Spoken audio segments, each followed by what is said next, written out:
across the country have been protesting against Republicans at town hall meetings, and no one is talking about it. Been getting Idaho got dragged on the floor for challenging her Republican representative. Do your job! Do your job! Do your job! They need to be held accountable. There is a conflict of interest. They do not belong in our government. He is a billionaire that was not voted in. So monumental that people in Republican states like Texas are going against their Republican congressmen. What are Republicans doing in response? They are completely stopping their town hall meetings. They've been getting so much pushback nationally in so many states and so much bad press that they've just decided, you know what, we're just not going to do the town halls because we don't want to hear it. Being out on town hall meetings is a direct violation of people's First Amendment rights. It is our right to go to a town hall meeting and express our concerns. Let me know what you think. Leave a comment down below. Make sure you follow me to stay up to date with the news. What's up, guys? Welcome to another episode of ATP Live. I'm your host, Andre Morton, and ATP Live is only exclusively on the ATP network. You can catch the ATP network on YouTube, Rumble, Twitch, and Twitter. And also, too, follow the ATP network crew on Twitter on the bottom of the screen there. Left Indy, Liz, and myself. Follow us. And also, I'm on Red Note as well, Andre X24. I get some traction on there, so follow me on there. And so some of you guys like TikTok might not be here in a few months now, so I know a lot of people back on TikTok. I'm back on there too, but yeah, I'm still on Red Note now. Red Note, it ain't no trolling like TikTok has and other stuff like that. So it's a good platform. I mean, it's different. You're talking to Chinese people actually, and they are telling you that there's a lot of things they didn't know about the U.S. until now. So, Red Note's cool. So, follow me on Red Note. And also, too, like the video. It's free. It don't cost you a damn thing in the algorithm. I mean, it pushes it out in the algorithm. Excuse me. I don't know, man. I'm just going through a lot. So, like the video. Appreciate it. So, all right, guys. So, the video you saw there is from Ariana Jasmine. She showed like these Republican senator representative town hall meetings have been wild. Like I got one to show you as well from Tennessee, 1st Congressional District. This Karen Congresswoman, man. Yeah, a lot of these people are brainless kooks, man. Brainless kooks. Yeah, like that one is wild. Yeah, man. People are seeing what Elon is doing. Like now, I think at this point, what the Trump second term has showed us is that billionaires actually do run the government. Like us leftists have been telling people that, like, it's the billionaire class. They control the government, not the president, not the senator, not your congressperson. They don't have no power. It's the billionaire class.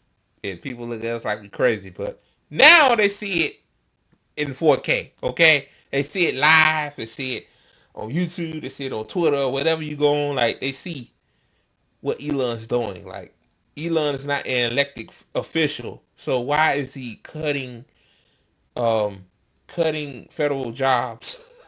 like Elon running the show. Like Elon's son told Trump that you're not the president, you need to shut the fuck up, and Trump shut the fuck up. So yeah, like Elon Musk is the de facto president, guys. Okay. And also I'm wearing my Black Mamba shirt too, so that's a piece of the great Kobe Bryant, man. I miss that guy every day. But so yeah, man, like speaking of leftists, I got an article to show y'all, man. From Ariana Jasmine again. Shout out to her, she does amazing work. Yeah, so I'm just share my screen here. There we go.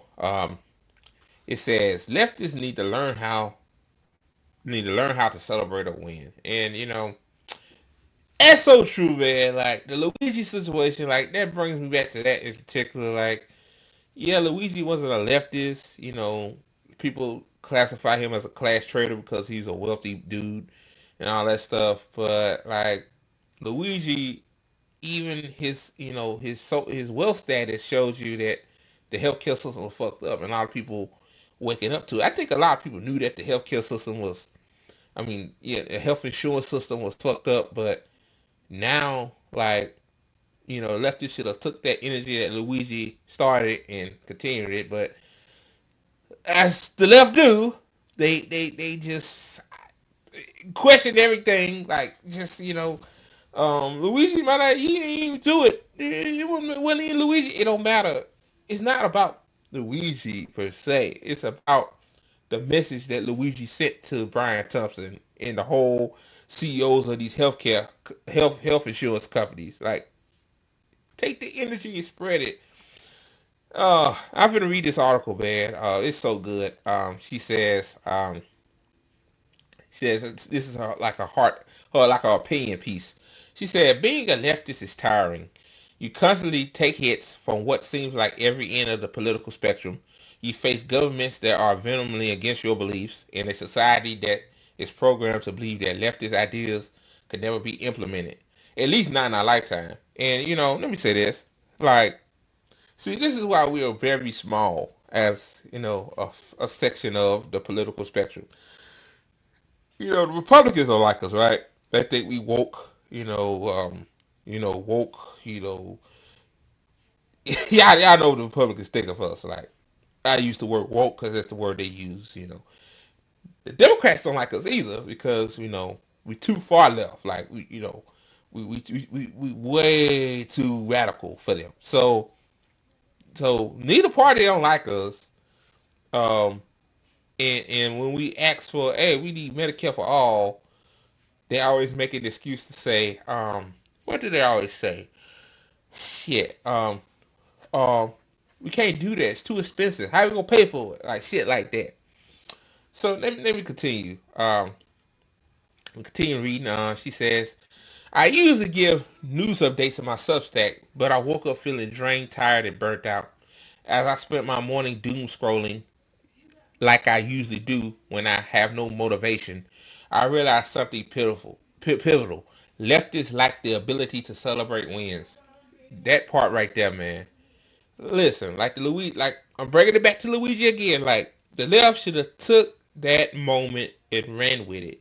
Liz, she be on Twitter more than me now. Like, even she noticed, like, people questioning the motives and questioning Luigi did it or not, instead of actually not celebrating the message that Luigi brought.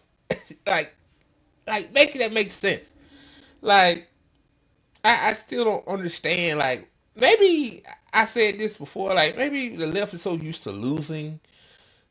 I guess some of us, not me, like I wouldn't even consider me a leftist anymore because, like, I'm not sounding like Anna Kasparian. I'm not unaligned and all that shit. Anna's just crazy. But I'll say that I coalesce with the left, but, like, I don't take labels seriously no more. I say that. And I feel the same way she felt. She said today, she came out with this article the recording of the stream. She said she felt burnt out. I feel burnt out too, man. Like, I thought about quitting Twitter. Like, I thought about quitting the ATP network, man. I just said, like, what's the point of all this? Like when you doing this in this independent media space, man, you sacrifice so much, and you see your own side of the political spectrum not working together. You can't even build community online. Like, I had to let some people go for my life that I really like, by the way, which is crazy. A few people, because they was full of crap. They said things about me, and, like, you could criticize me. I don't give a fuck. Like, I don't care what people say about me online, but when you actually talk about me and stuff like that, yeah, you going too far. But, like, yeah, like, sometimes you just feel like you just doomed. Like, the left can't win. Left don't know how to celebrate wins. It feel like, MAGA is winning, the political spectrum battle, which they're not. it's just so much shit, man. Like like in February, man, I almost quit doing this shit. Like I'll say either Liz or Mike take it over or whatever. And like I said, I just wanted to stop, but I realized that if I stop, I'm letting the opposite side win, and I don't want that to happen. So yeah, like you got to continue to fight, you know. The sad thing in reality about people in this space is that you find out who's real and who's not over time. It's sad. Like I wish a lot of things that happen never happened. Like I wish these people were different, but apparently they're not. So yeah. Let me continue reading. She says before I get loads of hate, I want to make a couple of things extremely clear. Number one, this is not about a single event. This is a generalized realization. Exactly. And number two, she said, I understand this is a hot take. You don't have to agree. She said, as a content creator who has made lefty videos for almost 3 years, wow, that's amazing. I find myself yearning at the grains of good news, just one, even when it comes to an equal amount of negative news. Looking at the negative outcome of every news update is exhausting and will only help you live a miserable life. Then she says, the truth about being a leftist is that we always take one step forward, 10 steps back. Especially with the Trump administration. Some days I find myself hanging by a thread. If I don't hold hope, why would I expect anyone else to? My platform is small, but thousands of people watch my videos daily. I can't give up. I don't have that choice. You know, same for me. I mean, thousands of people do not watch my videos daily. I wish, but, you know, I'm not there yet. She's been doing this for 3 years, you know, right, respectfully so.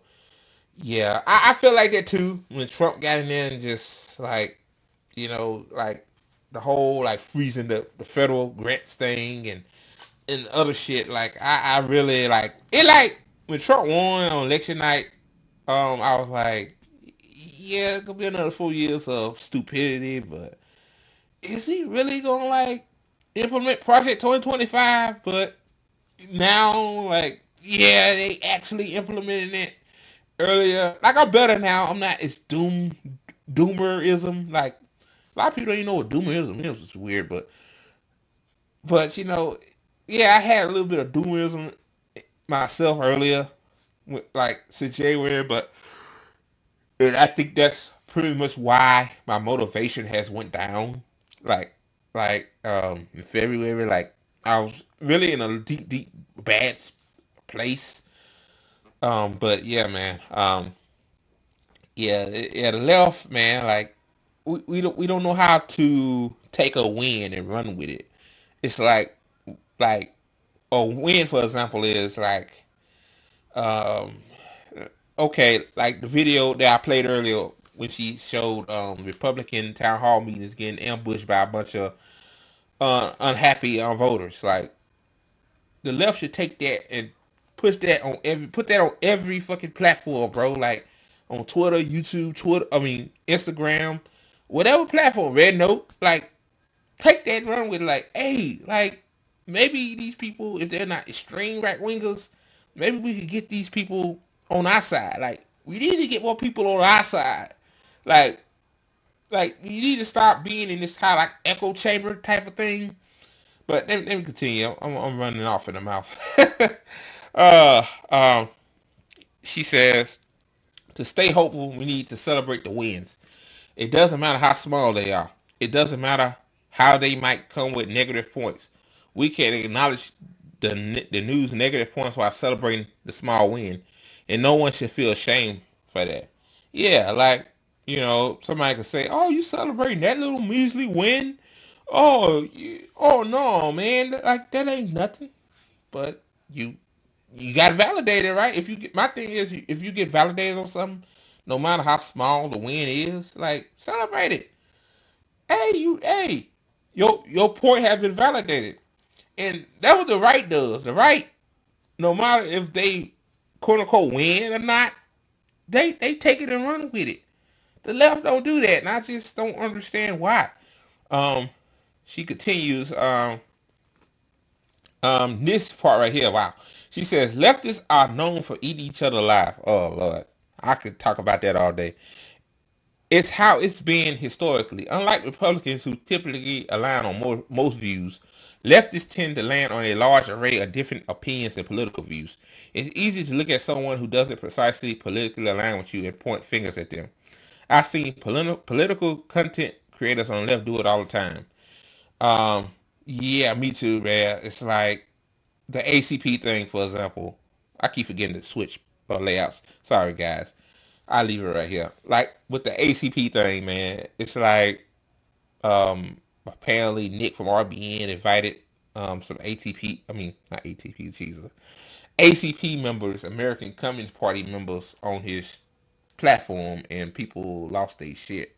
And I'm like, um, I have feelings about the American Communist Party. Like those are just my opinions. Like, hopefully one of them could come onto the channel, our channel, ATP Network. We could talk. Like we'll have. Hopefully we'll have a good conversation. But my thing is this: it's like if you feel a way about the ACP and you have a platform, instead of criticizing Nick or anybody else that have them on, just invite them on, talk about it, talk it out. Like I just don't understand. Like, oh, this person this person that, this person is a right winger, this person, like, how the left, how are we gonna win? How are we gonna build community, coalesce, when we can't fucking like talk to people that we don't agree with? Like, my problem with the ATP, for example, is I think the lack of diversity and inclusion.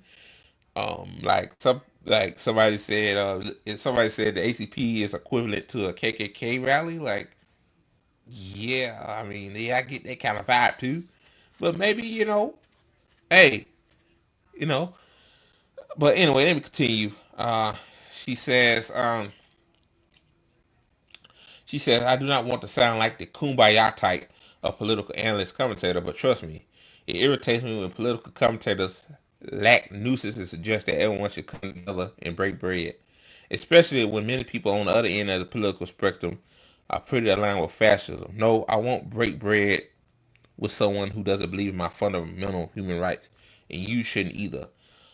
Although I do not think that every Republican is a fascist, and they have their spectrum too. Exactly. Like, why would I break bread with a racist, a Zionist, especially a Zionist? Like, holy shit, or a racist? Like, no, like, I'm not talking to a racist or Zionist. And hell, we talked about this on Tea Time. Like, Liz said that she said she ain't talking to them. Hell, they gonna talk to us, a black and brown person, people. Me and her, black and brown. Like, racist ain't gonna talk to us anyway. So yeah, like, yeah, I talked to a conservative that not a racist or not a Zionist.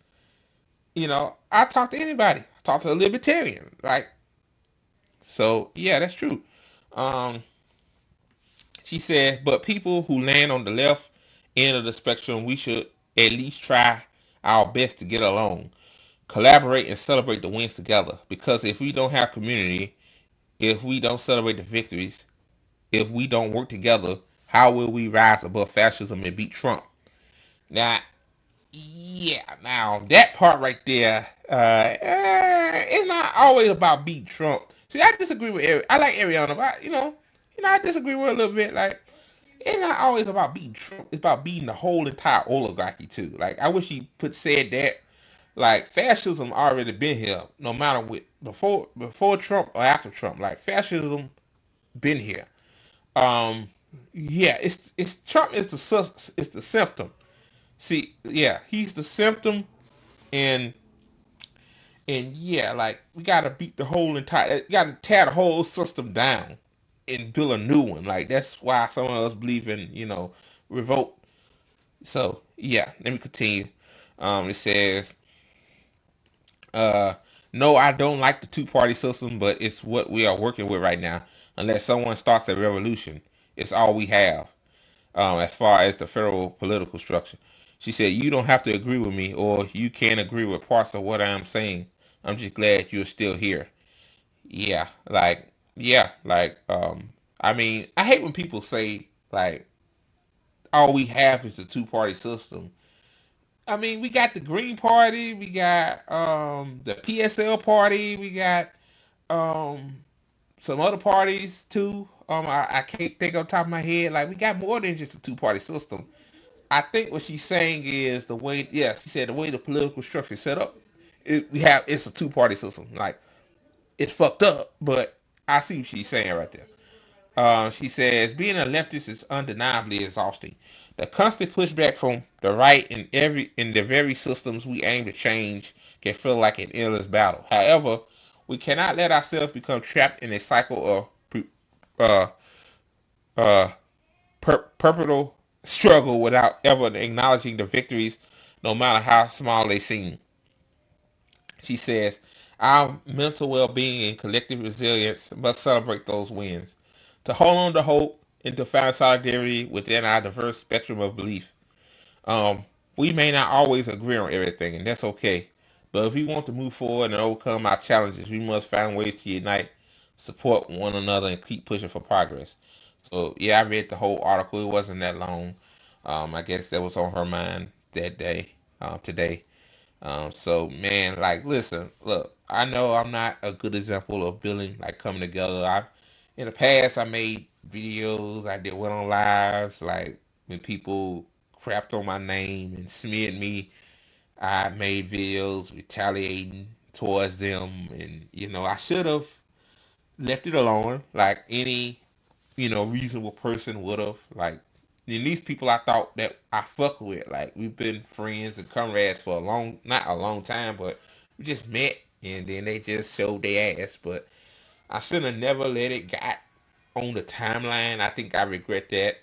I should have never recorded me smearing this guy. I'm gonna leave his name nameless. Like, we cool now, but I should have never let it get to that level. I was mad. He said something I didn't like. It's cool. It is what it is. I'm over that, man. Like, move on. Like, but you know what? I'm willing to work with anybody.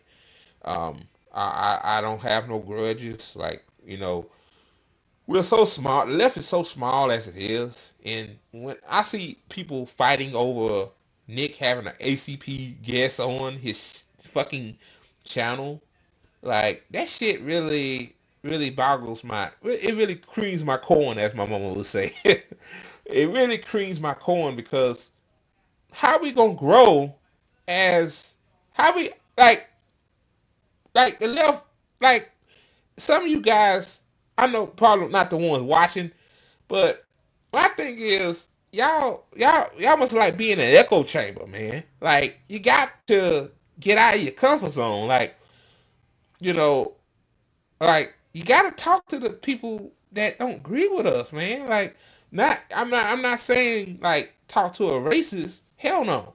I'm saying talk to people that not are politically aligned with us. Talk to people outside, like touch grass with people that don't agree with us. Like, most likely you meet somebody on the street, they're not on the left.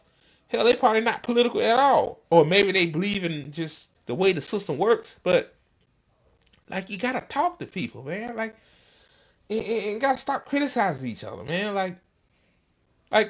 She wasn't talk. I had to make this clear. Ariana was not talking about the Luigi situation. She talking about. I think she's talking about just generalization of everything. But I brought the Luigi situation up as an example, because you think the left would take that and run with it as a W, but didn't, and that was a big mistake. So yeah, man. Like, the left, we gotta do better. Like, as of right now, man. Like, I see some people stepping up to the plate. But it takes everybody, man. Like, it gonna have to take everybody to step up and grow some thick ass skin. So, all right, guys, that was a long-winded segment. All right, on to the next story.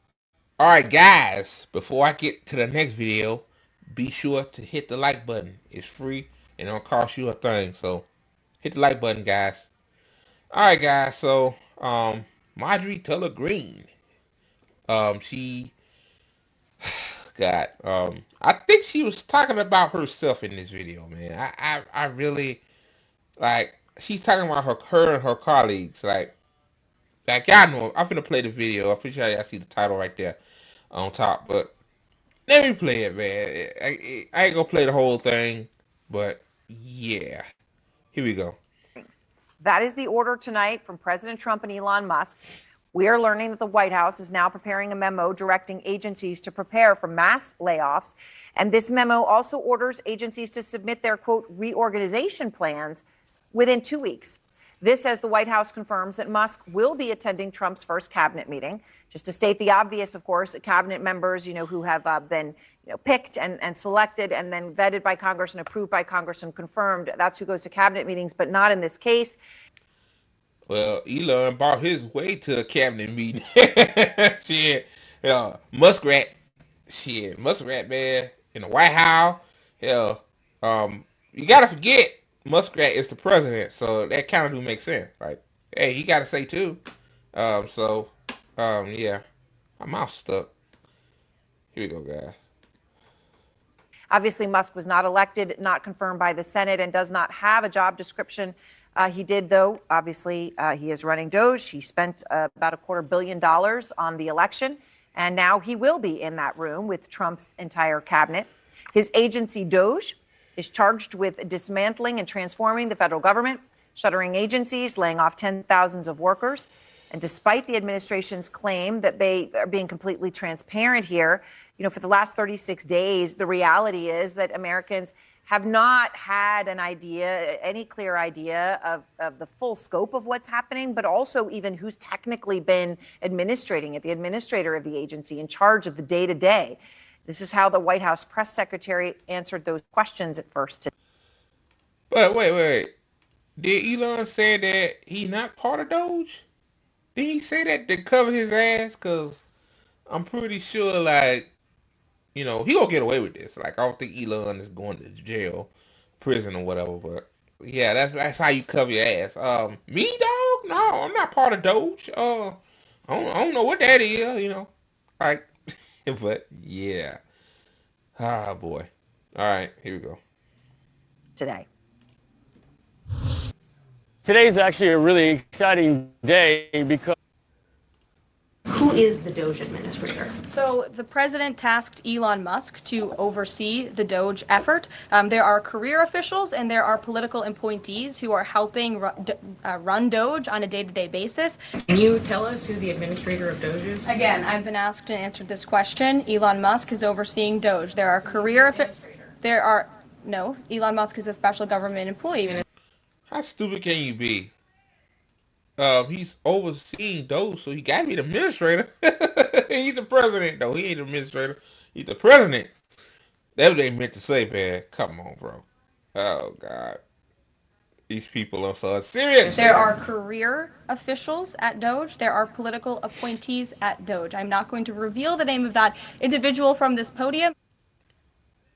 Well, 2 hours later, the White House did reveal the name of that individual. Her name is Amy Gleason. Now, she is a career government employee.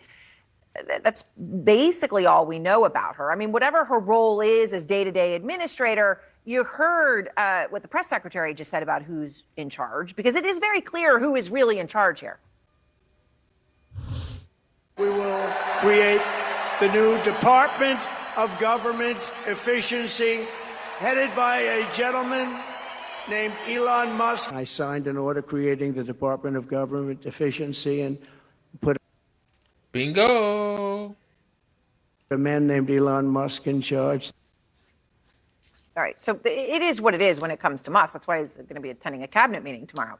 Confusion has been consuming Doge, though, since its inception. Just today, CNN uncovered that the group's website suddenly removed certain claims that it had saved billions of dollars by canceling a handful of federal contracts. Some of those numbers, remember, they had put a B.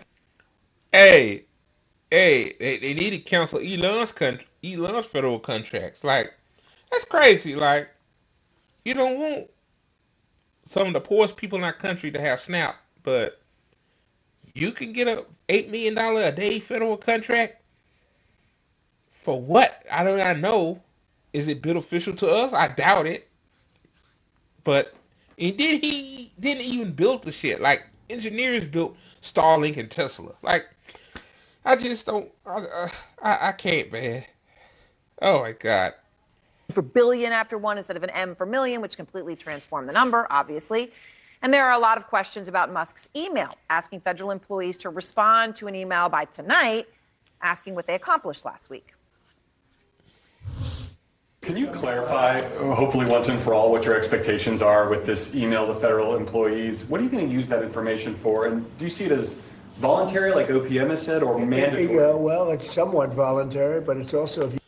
I heard that they could use AI to determine these people's fate on whether they gonna able to pay their mortgage or pay their rent for the next month. AI. That's what I heard about this email shit. Like they're gonna put it into AI, and AI gonna say, "Hey, should this person keep their jobs?" I just, it's a mess, man. It's boy. I miss out on so much shit. I know this video came out like a few days ago, but Jesus. If you don't answer, I guess you get fired. No, that would be mandatory. Instead of getting fired or going along with DOGE, though, 21 career government employees tasked with assisting DOGE resigned today. They were basically, engineers, designers, data scientists, and they worked for, what has now become DOGE. They abruptly quit in part, they say, because we will not use our skills as technologists to compromise core government systems, jeopardize American sensitive data, or dismantle critical public services. Now, while they walked out the door sounding the alarm, there are plenty on the far right who are celebrating every single detail of what Musk is doing to federal workers. Here's Marjorie Taylor Greene today. Those are not real jobs producing federal revenue. Federal employees do not deserve their jobs. Federal employees do not deserve their paychecks. I mean, of course, without federal. She's talking about herself, guys. Yeah. Like Congress don't do shit. They're not productive. Like they're not making everyday American people's lives better. Like they just collecting PAC money from their billionaire donors and working for them. Like they're not working for you. So you don't deserve a paycheck from your donors, and no, you don't deserve a paycheck from us, the taxpayers, because we pay them their paycheck. $175,000 or something like that. Like, yeah, that's all I need to play right there. I'm not gonna play the rest of that. Yeah, Marjorie Taylor Greene, you are so right. Like, you're so right. Man, I had to give. Hey, I'm finna clap for that. Yeah. Good shit, Marjorie. She telling the truth. Federal workers, aka Congress people, don't deserve their check. Now, without federal workers, like the national park, national park is not working right now because they laid off national park employees, and then IRS employees, they laid them off too. So you might not get your tax refund until June, July. So that's that. So it's a mess. All right, guys, before I get to this next story, this is wild. Be sure to like the video. It helps us out in the algorithm. It don't cost you a motherfucking thing. So hit the like button. Do it now. Do it now. Just do it for me. I know y'all like my ugly black ass. I know I'm ugly as fuck. I'm sorry. I mean, sometimes I wish I looked like Pooch all, but okay, you can't change yourself. That's impossible. Well, anyway, this right here is, speaking of Republican town halls, shout out to this person. Her name is Christy Burke. She was at a Republican town hall. I think 4 days ago. It says here on February 28th, 2025, Dana Harshbarger, whatever the fuck her name is, damn Karen, held a town hall event where she dodged questions and lied to her constituents. After repeated attempts to fact check her lies and ask for transparency and truth, I was removed from the event. So I'm not going to play the whole thing. I'm going to play the part to the middle and I'll play the end. So yeah, man, this is crazy. Like this woman is again, this is why I think this is meant to happen. Like, hopefully, I hope this moments like this will actually wake people up, because, I want to have a question. Like, I think the reason why a lot of these Republican Congress people are doing these town halls because they trying to play Captain Save-A-Hole for Elon and his shit. So they caping for Elon's bullshit. They know this shit is wrong as fuck. Like, they know Elon doesn't have the power to fire people. He's not an elected official, but they make an excuse like, he's saving us a lot of money. Oh, Elon, he's saving us a lot of money. You know, he's doing the right thing. Then you ask about those contracts, they're like, well, what contract? I don't know what you talking about. Just full of shit. So I'm finna play this video. Here we go. We got one more question. Are you kidding? No. Are you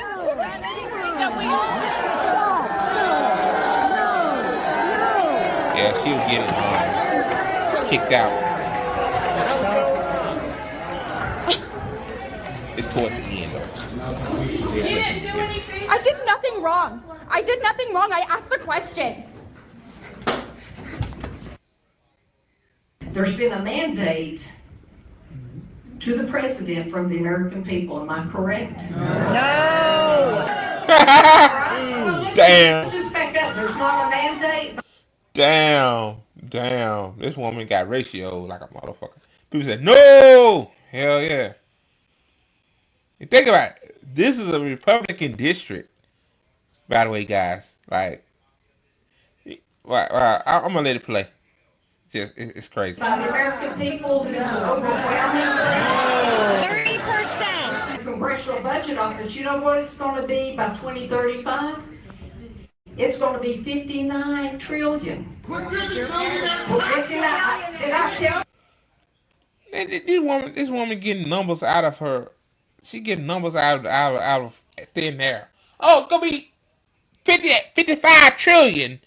29 trillion. What are you talking about? Oh my god.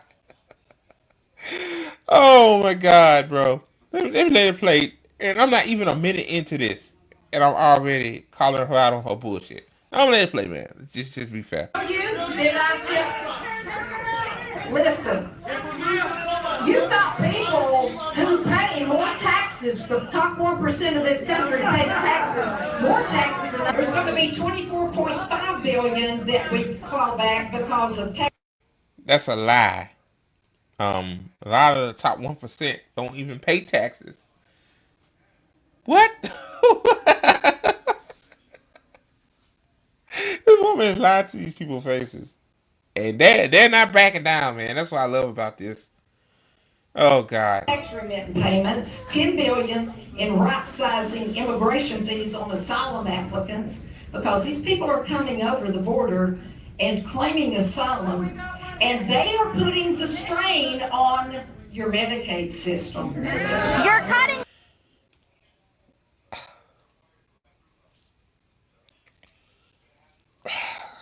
You know what, man? I watched the whole thing, you know, before I listen to it again. Like, it making my eyes like fall out of my head. Like I try to fall out my head. First of all, immigrants come over here, they pay taxes, they work hard. So a lot of immigrants most likely are not getting Medicaid. Like, they don't get SNAP and Medicaid. Like, they don't get stuff like that because they're not permanent residents yet. People, oh God, this motherfucker here, boy. See, this is what happens when you let the billionaires pick the congressperson to run your district, like, just to play Captain Save-A-Hole for them, like, yeah. Let me continue, man. Before I say something I regret, I'm gonna get canceled. Oh God. Medicaid. Going to have to raise Karen the had to do debt it ceiling so we can put money toward the things that we need, like defense, Like Medicaid? immigration. So that's my specialty. It means you have to take care of your own people before you take care of somebody else.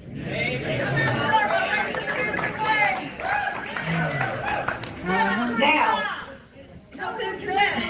let's talk about Medicaid in Tennessee. Y'all are, Let's talk about it. I know you're worried about cutting Medicaid. Raise your hand if you think that's what's going to happen. And that's not what's going to happen. I sit on the committee that... Dumb bitch. Didn't Trump try to free Medicaid? And then now the fucking House is passing a $880 billion cut to Medicaid for the next 9 years. What are you talking about? Of course they're gonna cut Medicaid in Tennessee. I just like I don't know how I sat through this shit and watched the whole thing. I don't know how I did it. I don't know. Oh God. I can't like she got a whole bunch of notes on her podium. I'm pretty sure her donors told her what to say, you know. Oh no. I'm a Karen. No, we ain't gonna cut Medicaid. No. The problem is, watch what she say about the people that use Medicaid, like down the road. I ain't gonna say that, but it's the immigrants coming over here getting all the Medicaid, all the SNAP. They ain't the reason why you broke. That's their job. Like that's their job. Like instead of them saying it's no, the 1% doing what they supposed to do. They paying taxes. They work hard for their money. It's the damn migrants that are making your life hard. Like that's basically what she said in the beginning. But I let it continue. Oh my God, bro, I can't. Listen, I'm not Bill Lee. I'm not a state employee. I'm a federal employee. If you want to be respectful, I'm going to explain what you think is wrong. And I don't know where you're getting your information. I am the one who sets on. I bet this is the motherfucker that I know he voted for TikTok man. I'm shocked she said, you got your information from TikTok.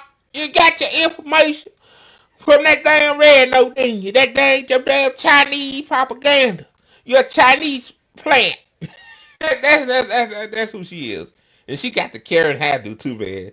Got this shit whipped to the side. You know how them Karens be, man. Why? Boy, I might get canceled for this. But I'm sorry, guys. I can't. 2 minutes in already. That is doing this.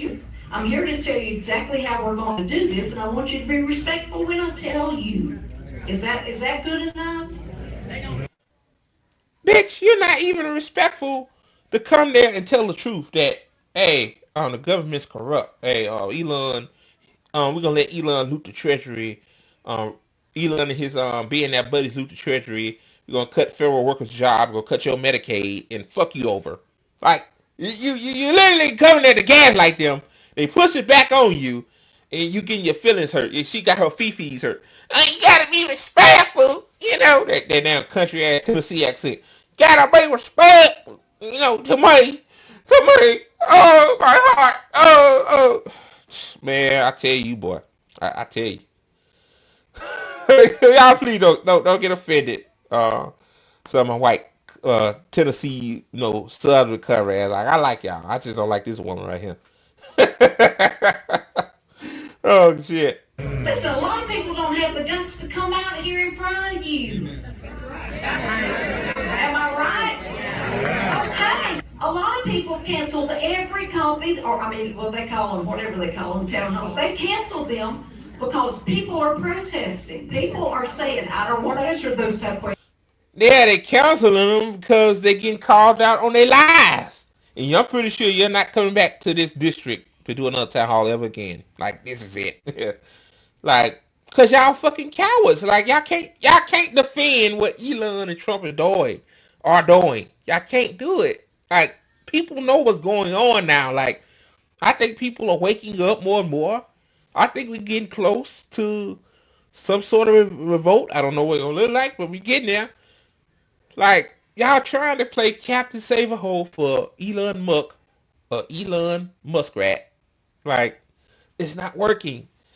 Oh, God. I said I'm going to let this play out. I'm sorry, y'all, man.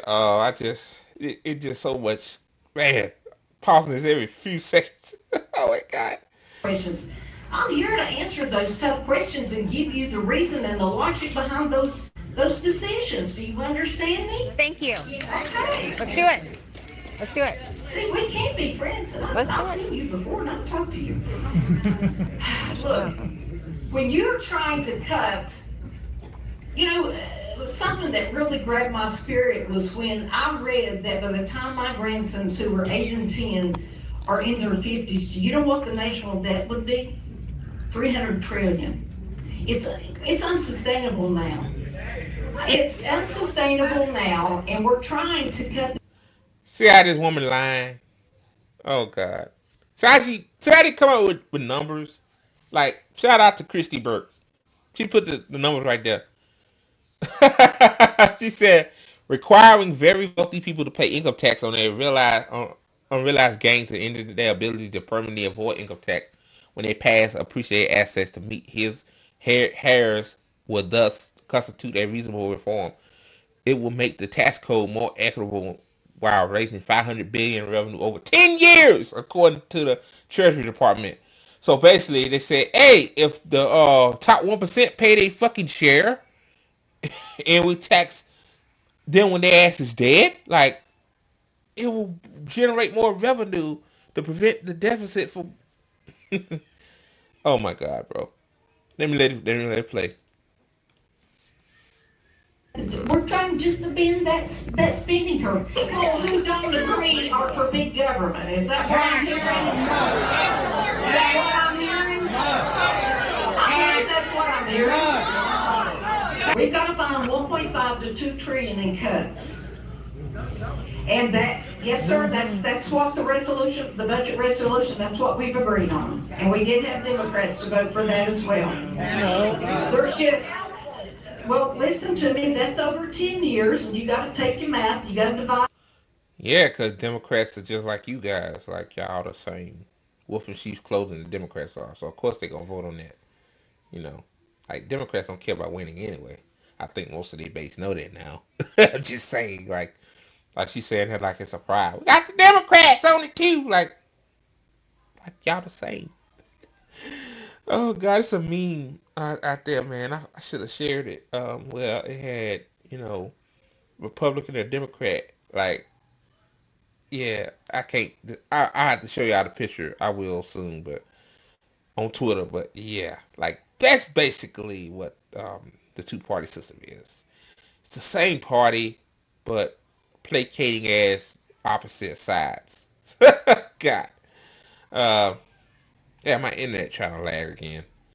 Oh man, I need another router. Bad. It out. That's just 150 to 200 billion in cuts per year. Those savings would be just 2.3% of the government's 86 trillion in planned spending over the next decade. It's not a big ask. It's easy to get confused with million and billion and trillion. Sometimes I find myself forgetting what the number is. It's a decimal, and I'm like, oh my God, it's a rounding error when you talk about so many million. She said she think they dumb. Yeah, they think we dumb. They think this is what they think of us. The people like her, they think we're a bunch of lazy sots that complain all the time, don't work hard.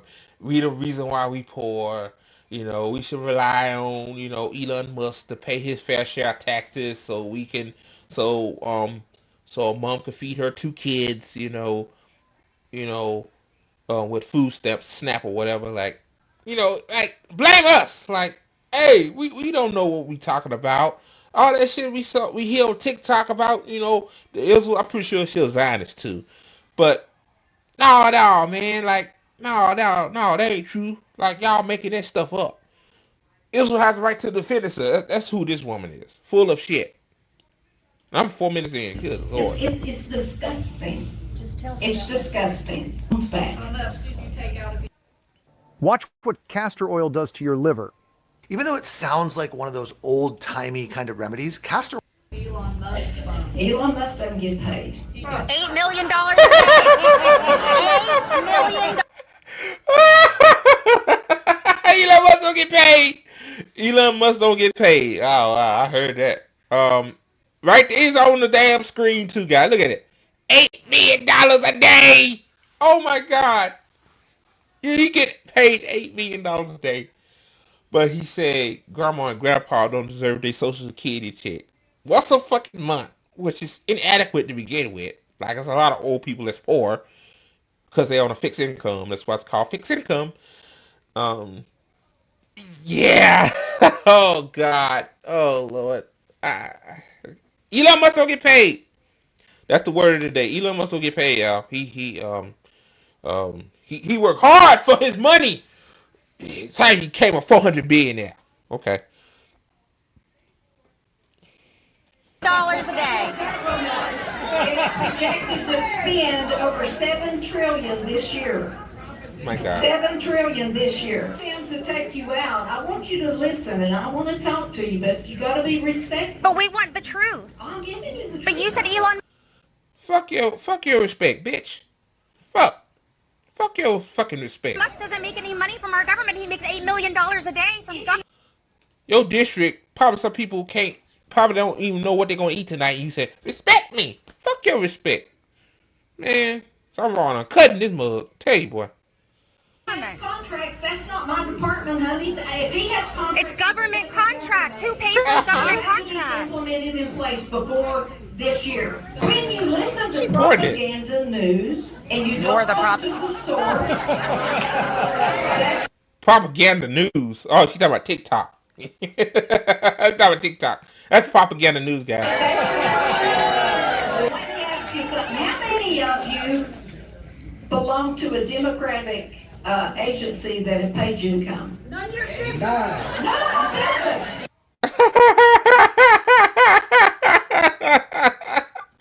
Oh, so all them Democrats, okay, in a Republican district. Yeah, probably some Democrats there, but like, I'm pretty sure like these people that are like sick and tired of the bullshit that's going on at all these town halls are not Democrats. I'm pretty sure most of them are not. For sure they are Republicans. Oh man, see, before all this shit transpired, like these people just come once every 2-4 years or whatever, say they soliloquy bullshit that been sponsored by their donor of choice, and then leave, you know.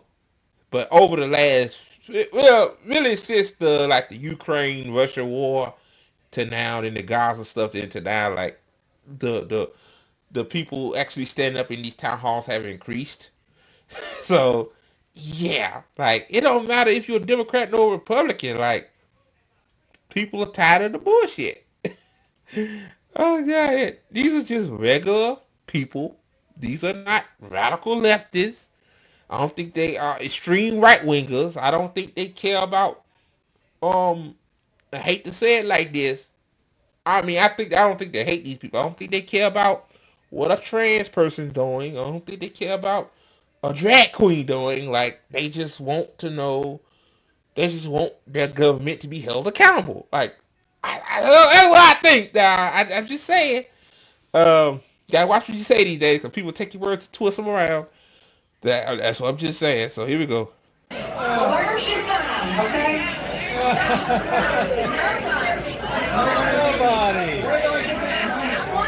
Okay, now, you want me to get back to Medicaid? Yes, Medicaid. Implemented an expansion for Medicaid, and you're going to be shocked when I give you the numbers. That expansion, listen to me,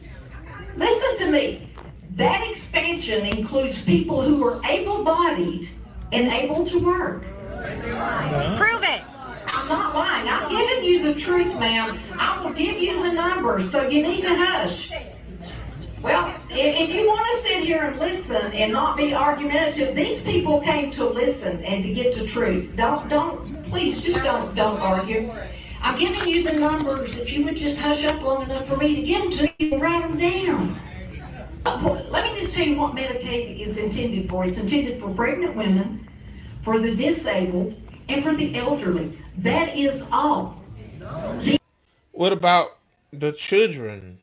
I thought conservatives care about the kids. You know, y'all are against abortion, Like some of you idiots they're not even doctors. Like they think that once you have sex with a partner, like once the sperm and the egg start, once the process begins, I have to watch what I say. Y'all think that's a baby? Like, oh god, oh god, like some of these people are just so fucking stupid.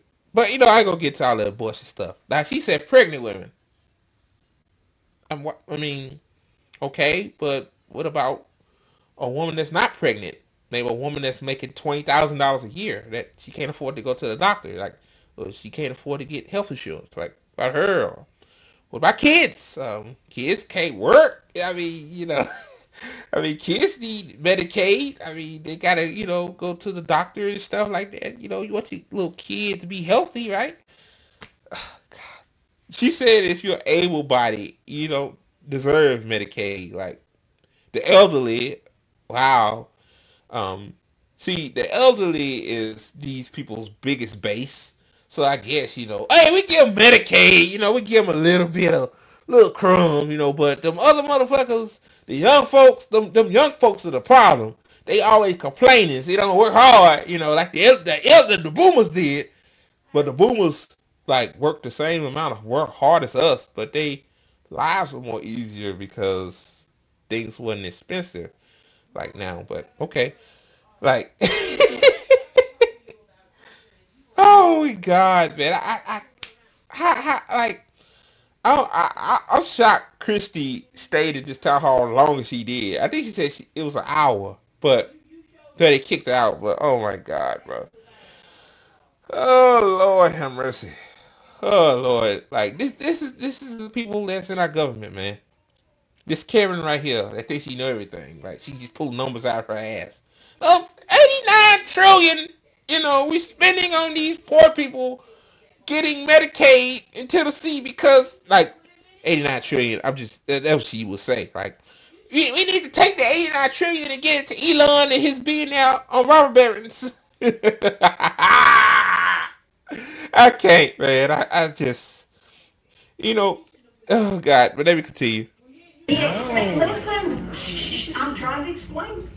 All we want to do, and it saves $100 billion, is to take those able-bodied, nothing wrong with them, adults who are on this system and put work requirements of 19 hours a week, and it could be that you've all...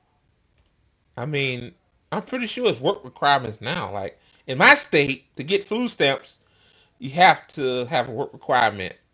I think about the same amount of hours. So it's not like people staying at home all day, eating Cheetos, watching the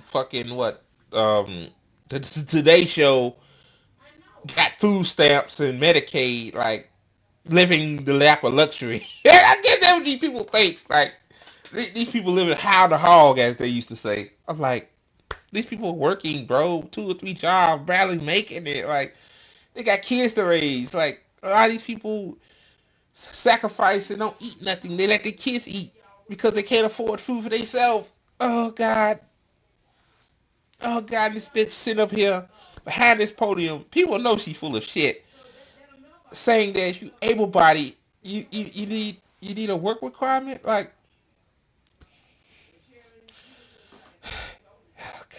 I just don't know, man. I don't know. Volunteer somewhere that you are, if you're taking care of an elderly parent or a disabled person, that counts. If you're in a treatment rehab facility, that counts. 19 hours a week. Do you know how much that would save the government? $100 billion over 10 years. To put the able-bodied people who were on Medicaid and reported zero income, just having them go out and put work requirements on that. How many of you work more than 19 hours a week for a job?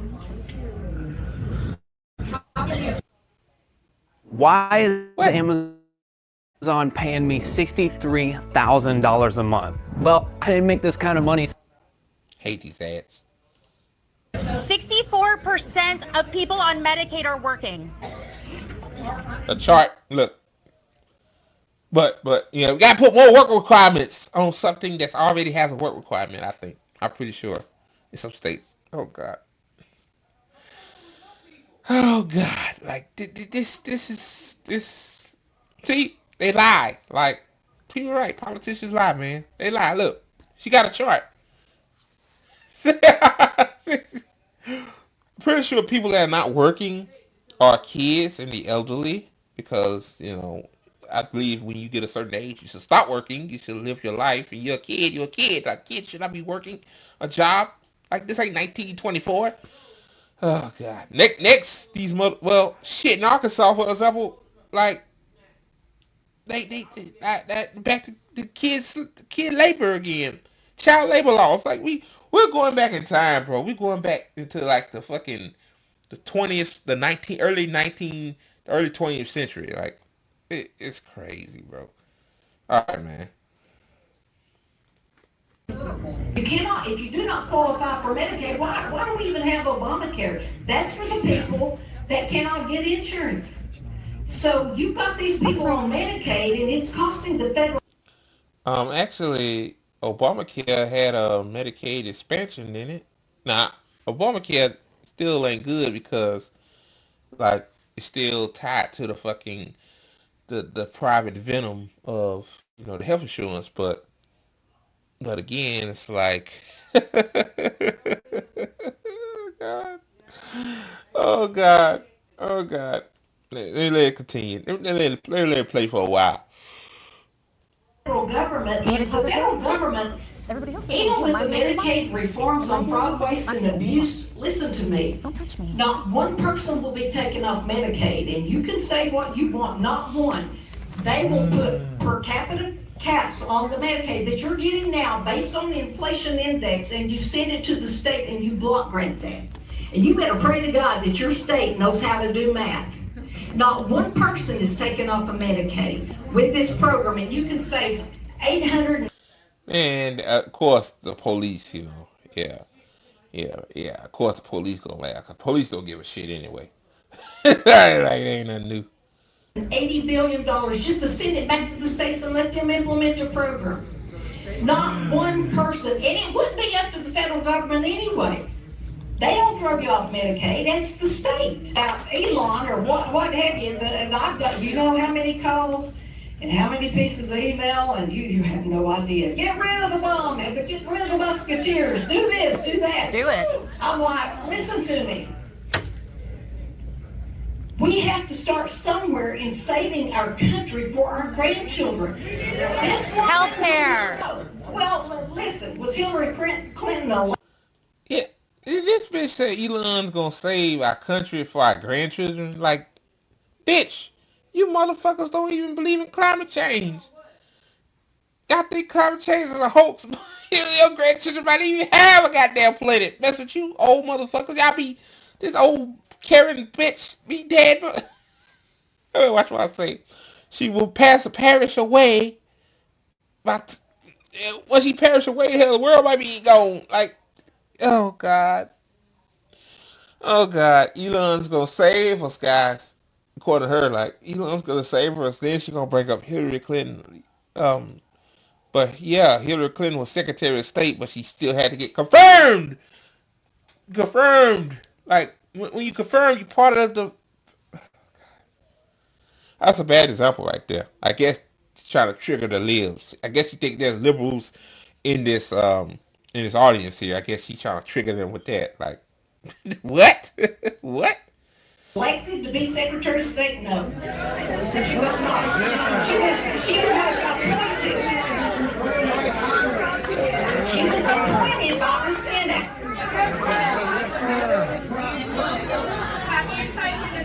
Nope.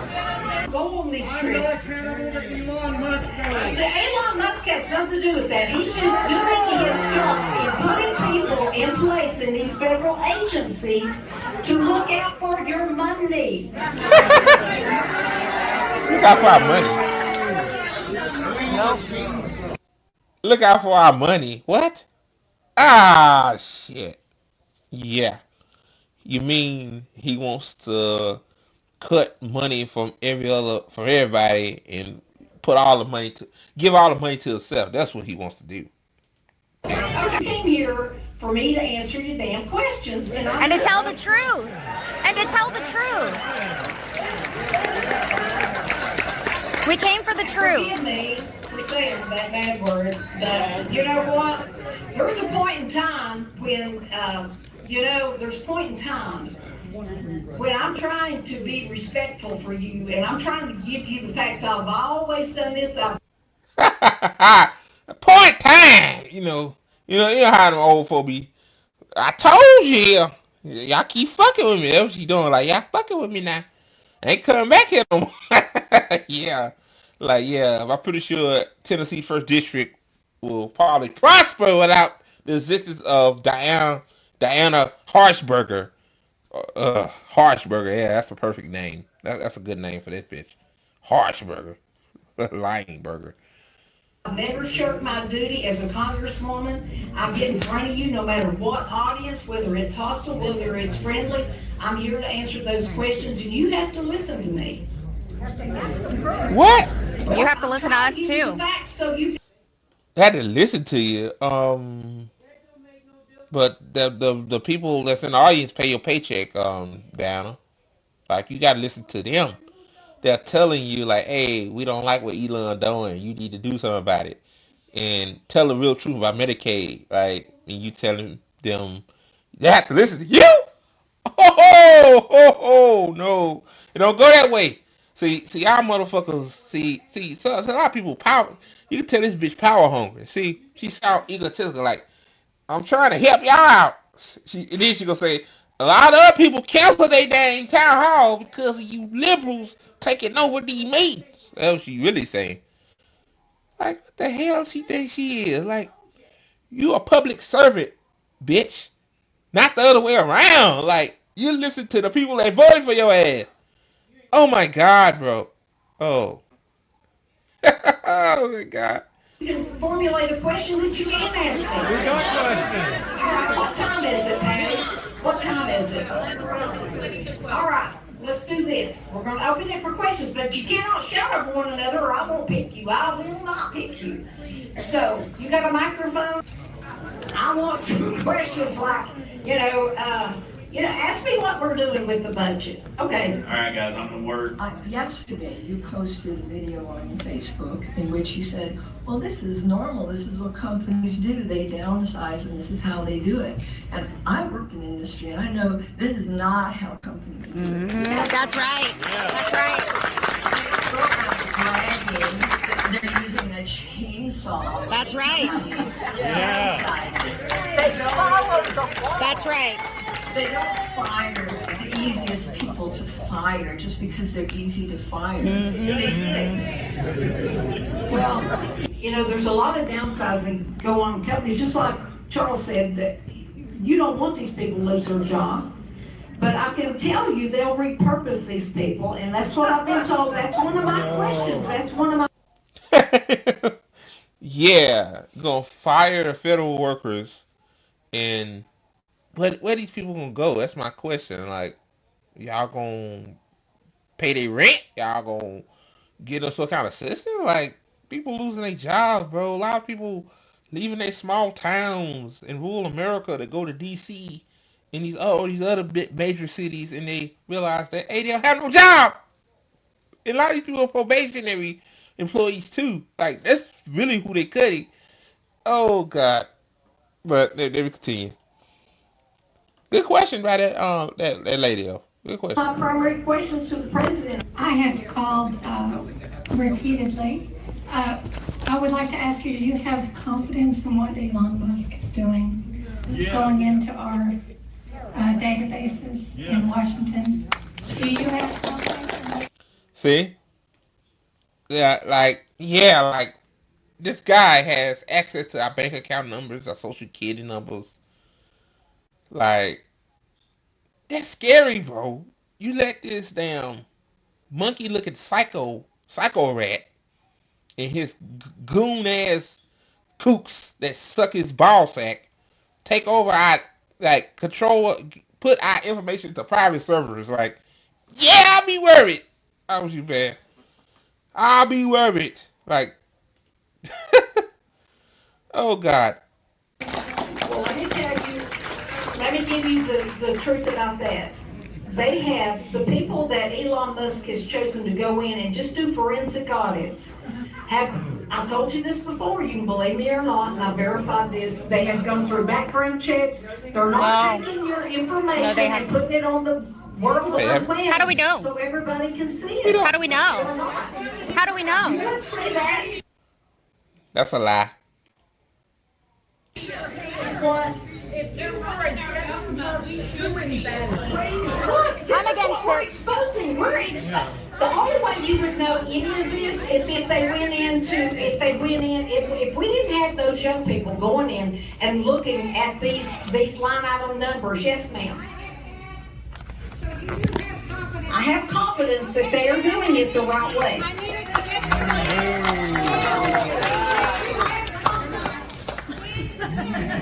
She don't have confidence. Hey guys, Toby Mathis here, and question I get all the time is, how do I make my personal assets?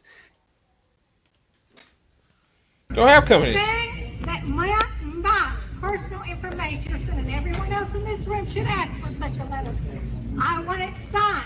Okay. Are you asking, now say that, you want me to sign a letter saying I have confidence in him that he won't cause the breach?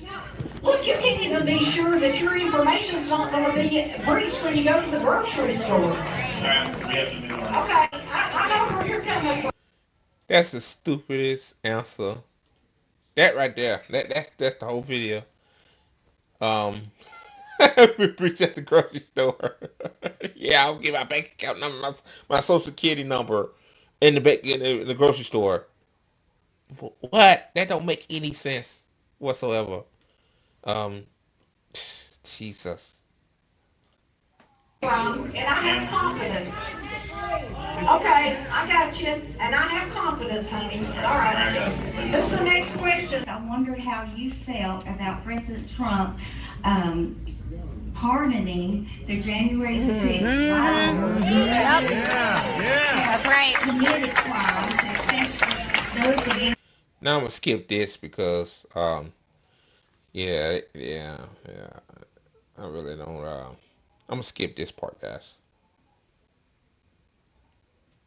All right. Yes or no? Why did the January 6th committee destroy hundreds of pages? Listen to me. Did after the fact, what President Trump said, they're taking your taxpayer money and giving it. We know that Russia provoked this war. Thank you. Conference, I'm doing my job. I'm trying to save the country. And so, I don't watch your propaganda news, man. I don't. All right, guys, moving on. Okay, next one. Okay, for second time, we got time for one more. Well, One more? She's got a Medicaid. Stand up. Second time. Like a year now. Well, what time is it? I have a budget question. Representative Harshbarger, thank you for being here. I know it's not easy, but we have real concerns, and we are your constituents too if we don't agree with you. I like it on record that I have not been paid to be here or to speak. I'm a retired public school educator with 33 years of experience in service. I taught middle school, high school, and college level U.S. government. I am speaking today in regard to the Affordable Care Act. My husband and I currently have health insurance through the marketplace created by the Affordable Care Act. I'm a survivor of breast cancer from 2021, so I have a pre-existing condition. I've looked into acquiring private health insurance and have been told I will not be eligible for another 4 years. If not for the ACA, I would be uninsured. Yeah. I have a niece on the ACA who has diabetes. She has a pre-existing condition and will be unable to acquire private health insurance as well. I'm fully aware that Project 2025, which is the blueprint this current federal administration is following. I haven't read Project 2025. You should have. It is. Excuse me. Just telling you the truth. And I'll do respect. I mean, the Project 2025 is here. Like, no doubt about that. I can't deny that. Yeah. everything that is happening was part of Project 20. Excuse me, please let me ask my question. Okay, I'm shaking. This is very important to my life. We're behind you. Okay? In all due respect here.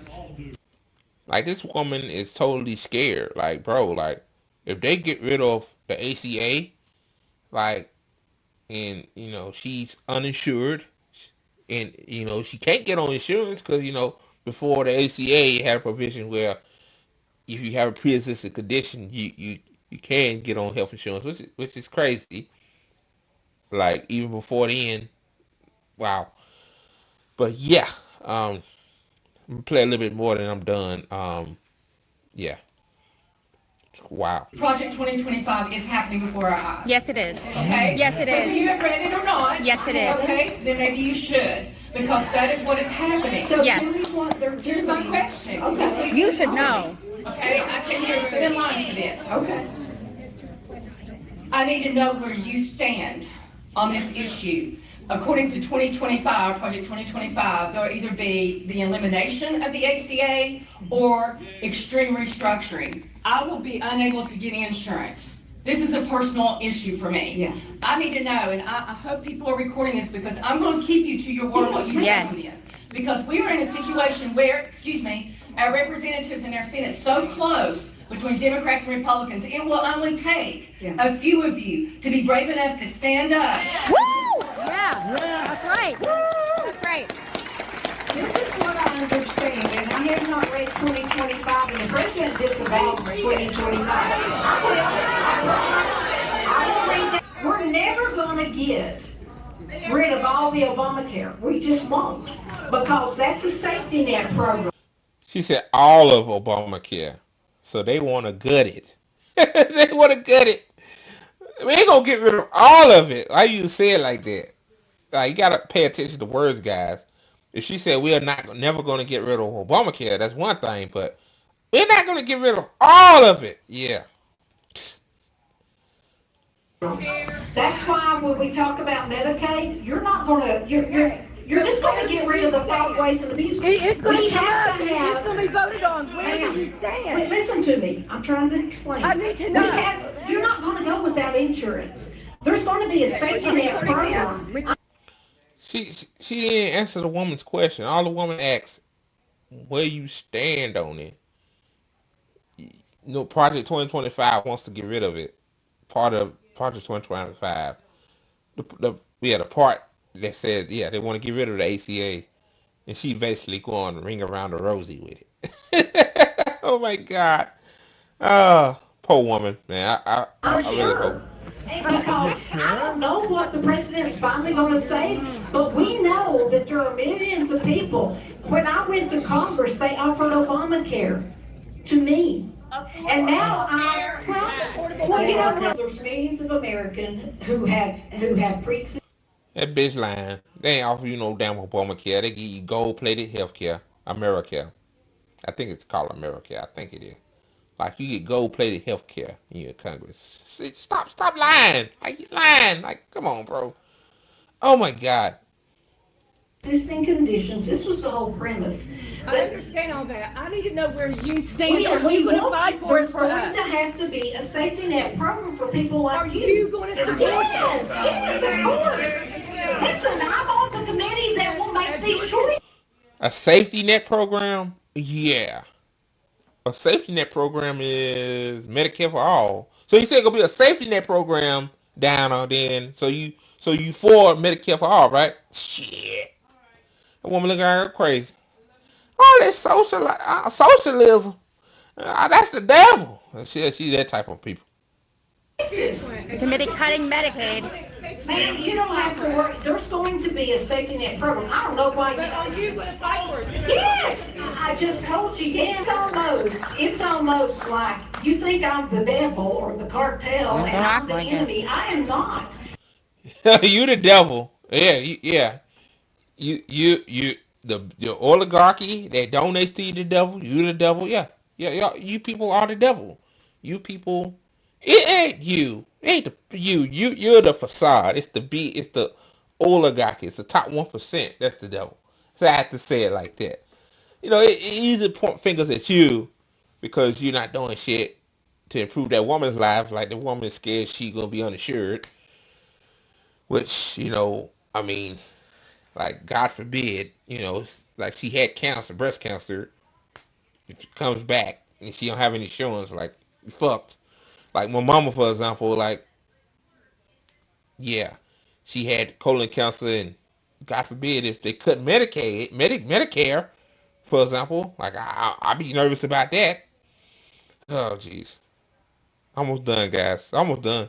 I am here to work for you to make sure you don't fall under that. Okay, so listen, the president understands that too. It is up to me. It is up to me and my physician colleagues and my healthcare colleagues on both sides of the aisle to make sure there is some kind of program for those uninsurable patients. The price is down if you don't buy them now. So yeah, I end it right there. The rest of it talks about gender and stuff like that. I mean, you know, I mean that part really not the important part. The important part is what y'all just saw. Like, so basically say, yeah, we won't get rid of most of Obamacare, but we're gonna, you know, but we'll make sure that, you know, the uninsured people, the people that gonna lose their coverage and might die because of that, even though Obamacare is like it's a band-aid to a wound. As visual Obamacare is a band-aid to the wound of the healthcare system. I mean, like we need a nationalized healthcare system for everybody. Not no for-profit middleman subsidized system like Obamacare is. But anyway, yeah, man. So Diana Harshbarger. Oh man. Like I ain't gonna lie, like she's never coming back there again. Like her last name is Harshbarger. She gave some harsh ass takes, man. Wow, horrible performance. And they kicked Christie out too. I know y'all seen that in the beginning over because of the gender thing. It's crazy. All right, guys, on to the next video. Before we get to this last segment of the video, and wow, this video live stream is longer than usual. Be sure to hit the like button. It helps us out in the algorithm. Or as Sammy Saff said, the algo. So, you know, hit the like button, guys. It helps us out a lot. You know, and also too, we hit 1,200 followers. I mean, 1,200 subscribers yesterday on YouTube. So thank you guys so much.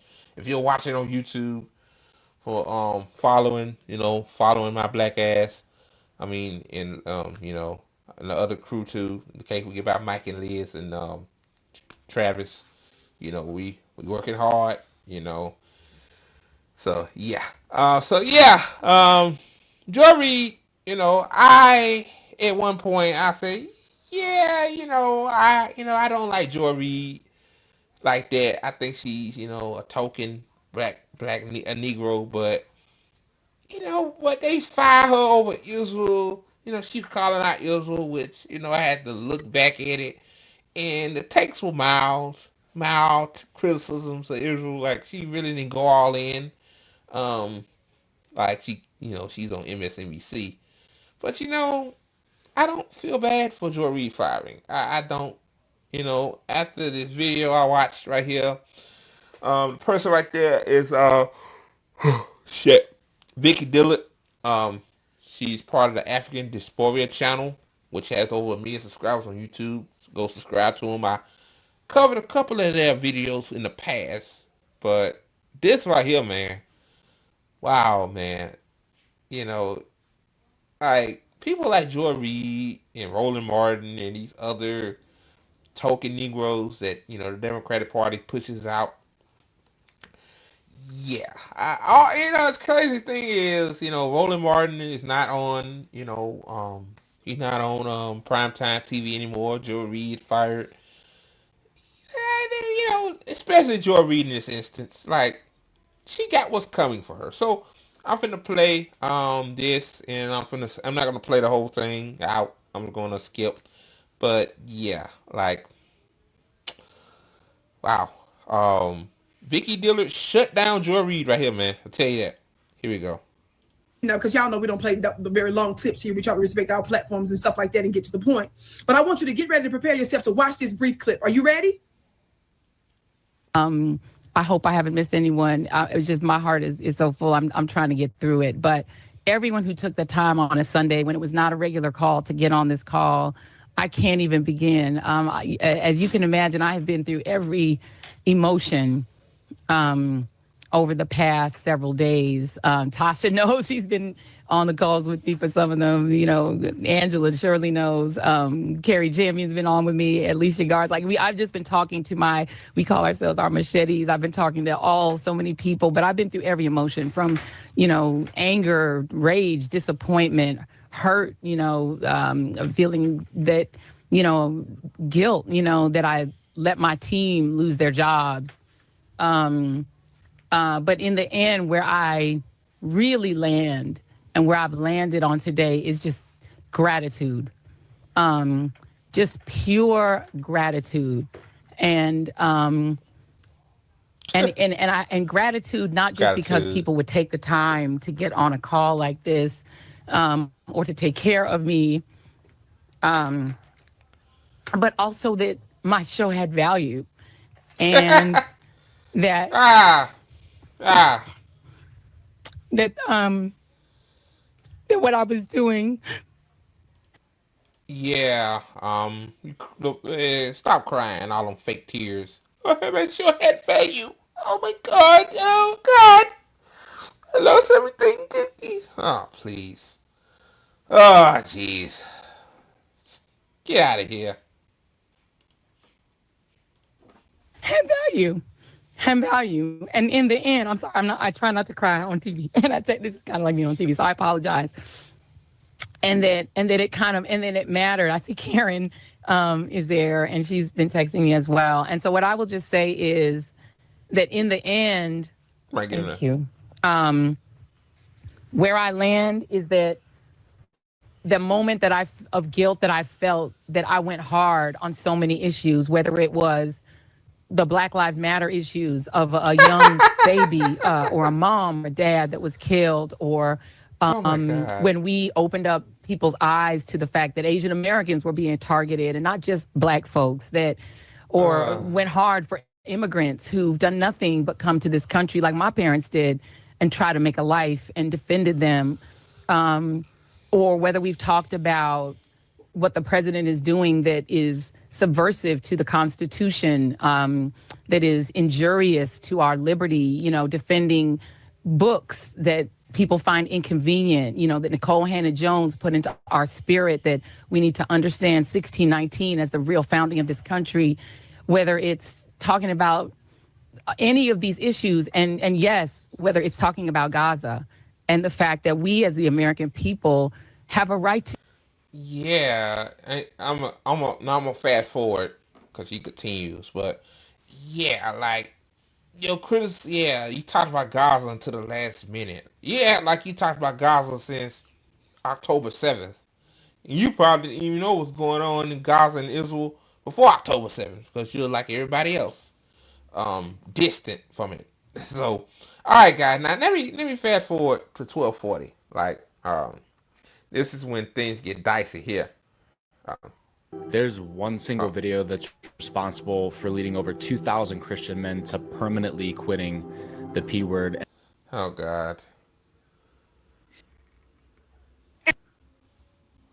Here we go. This is where I want to be. It's not about the fact that you cry. It's what you are crying about. Where is my gavel? Talk black to me, somebody. Is Joy Reid, and I also call her Joyless Reid. Did Joyless Reid cry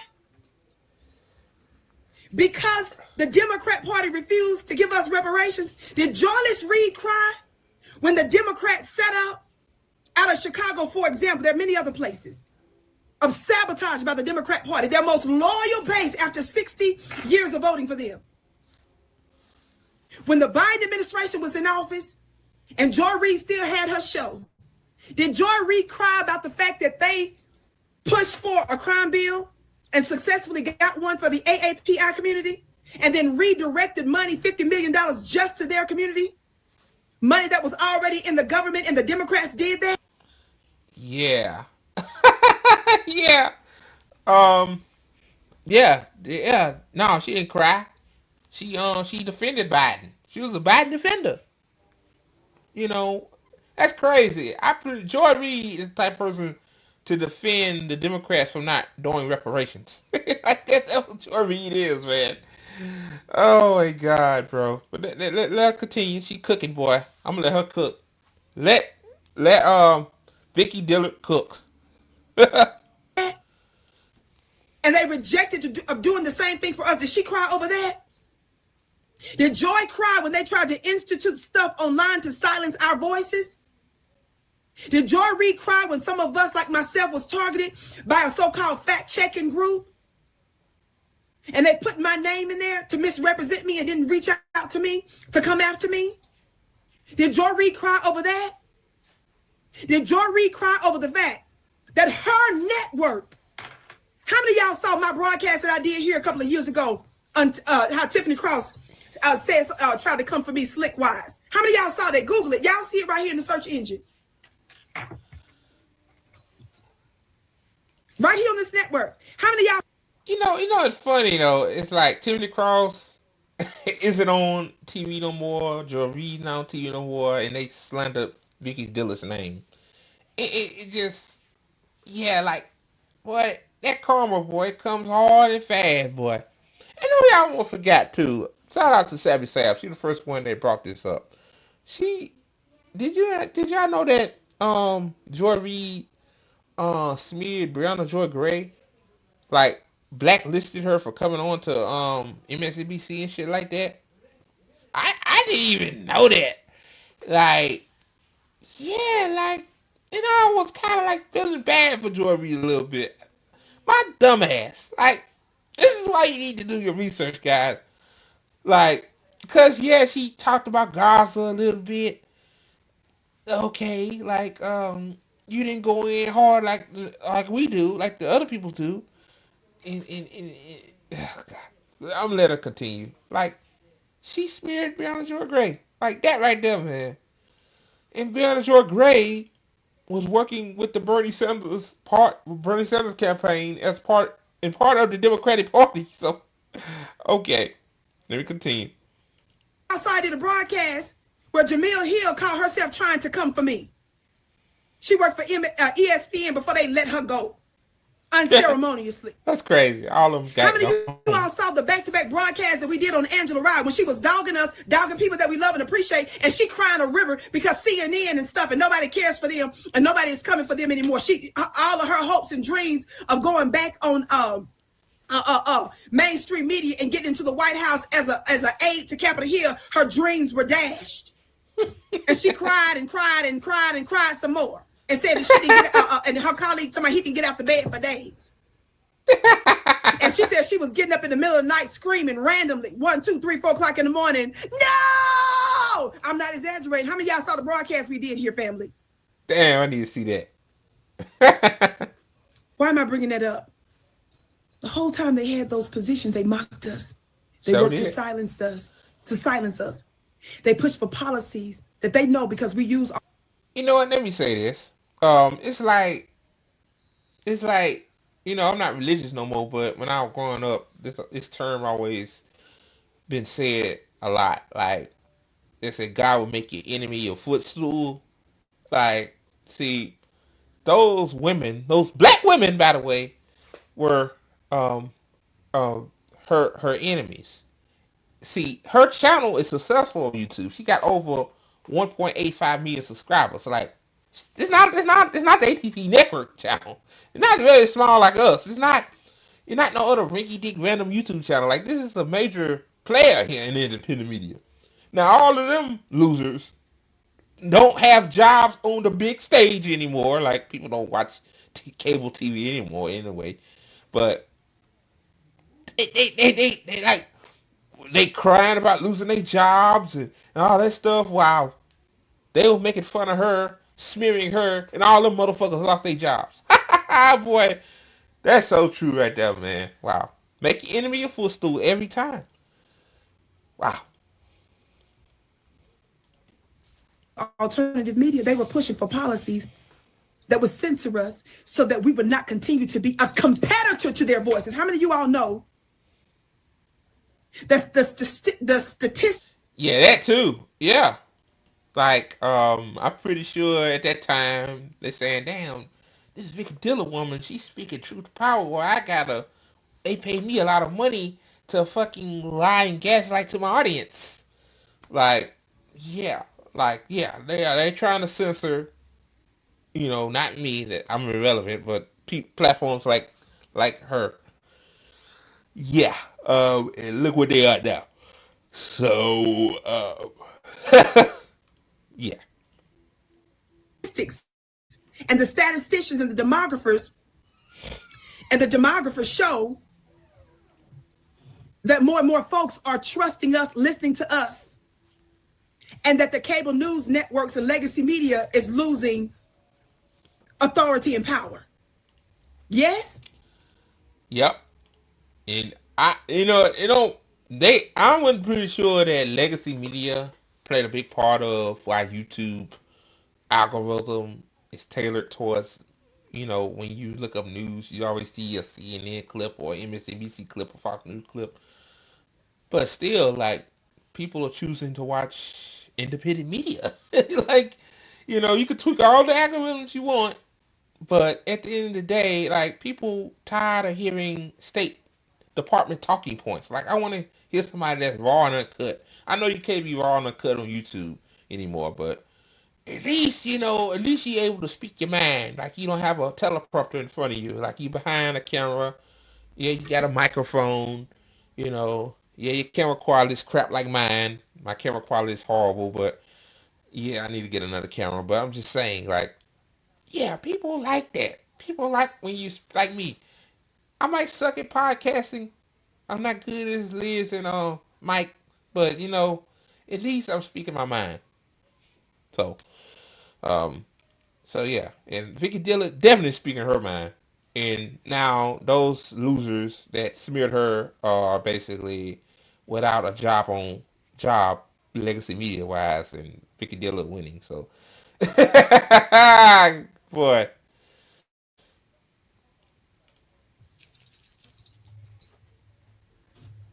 How many of you all know Joy was about that life? Now she's sitting up here talking about the fact in that clip where I went hard for Black Lives Matter.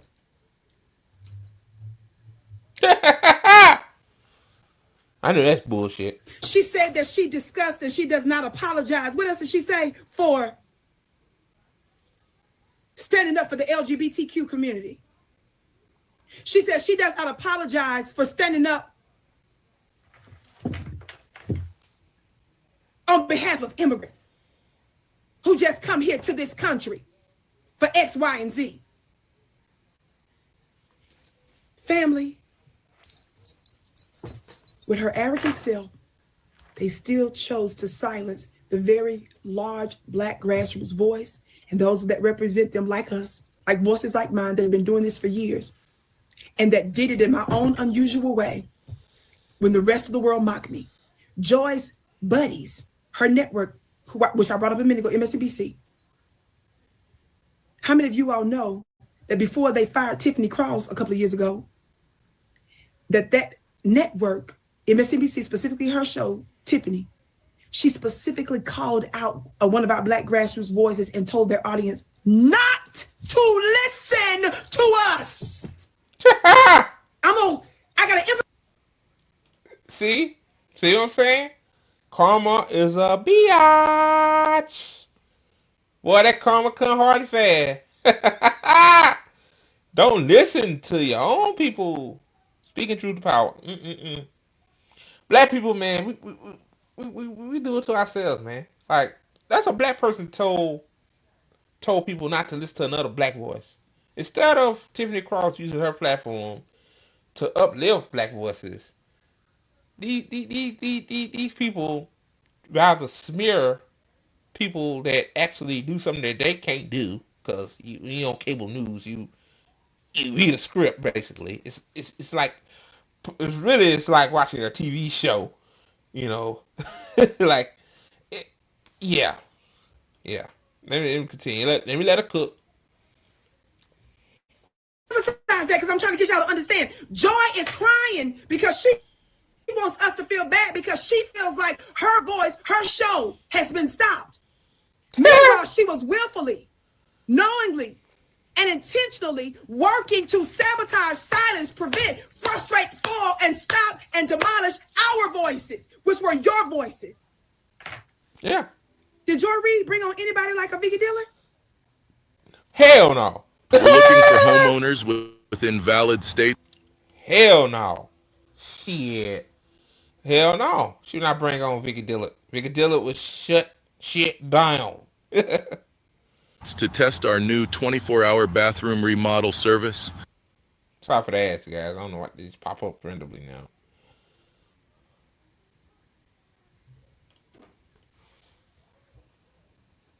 They tried to silence us, and they were effective to a small degree until they weren't.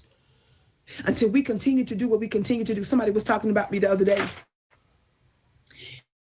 and I made this statement about how consistent I am. I didn't care if it was 200 watching me live on different networks I've been on, different platforms I was on, or 2,000 or more.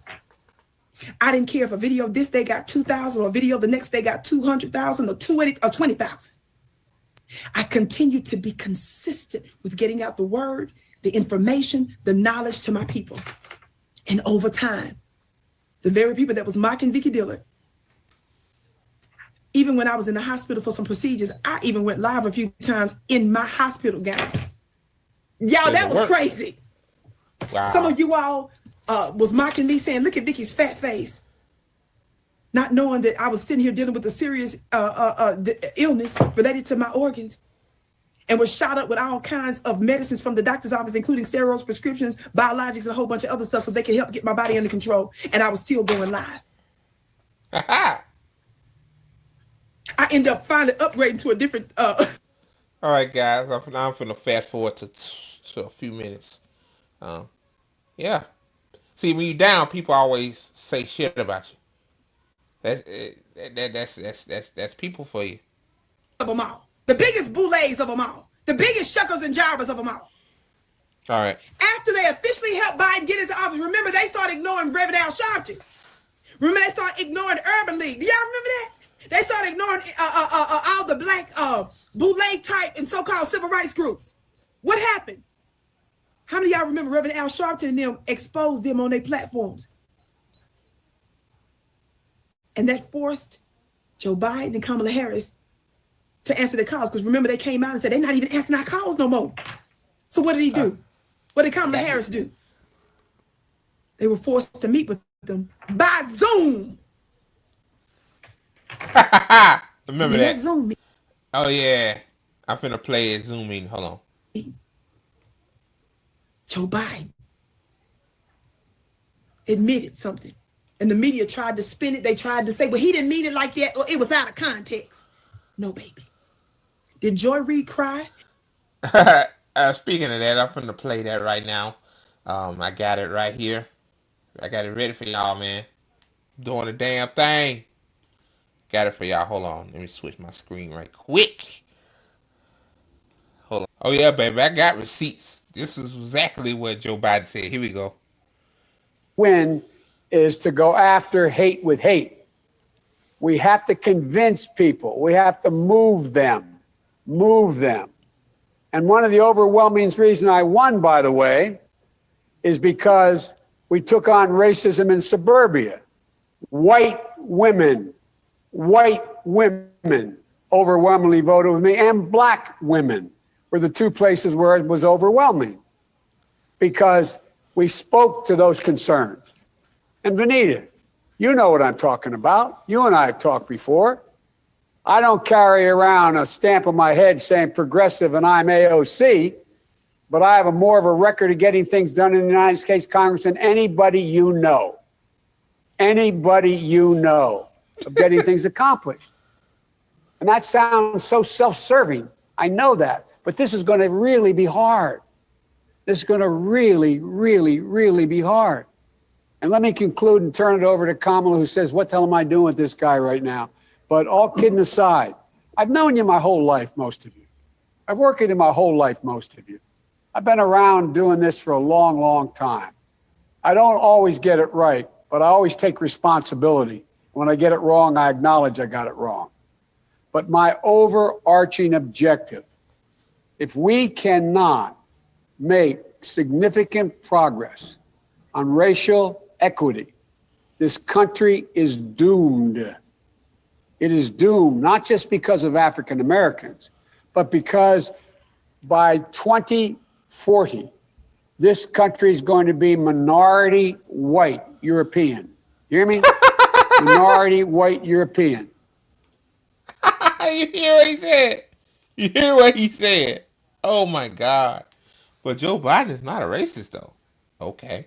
Let me continue a little bit more and then I'm going to And you guys are going to have to start working more with Hispanics, who make up a larger portion of the population than y'all do.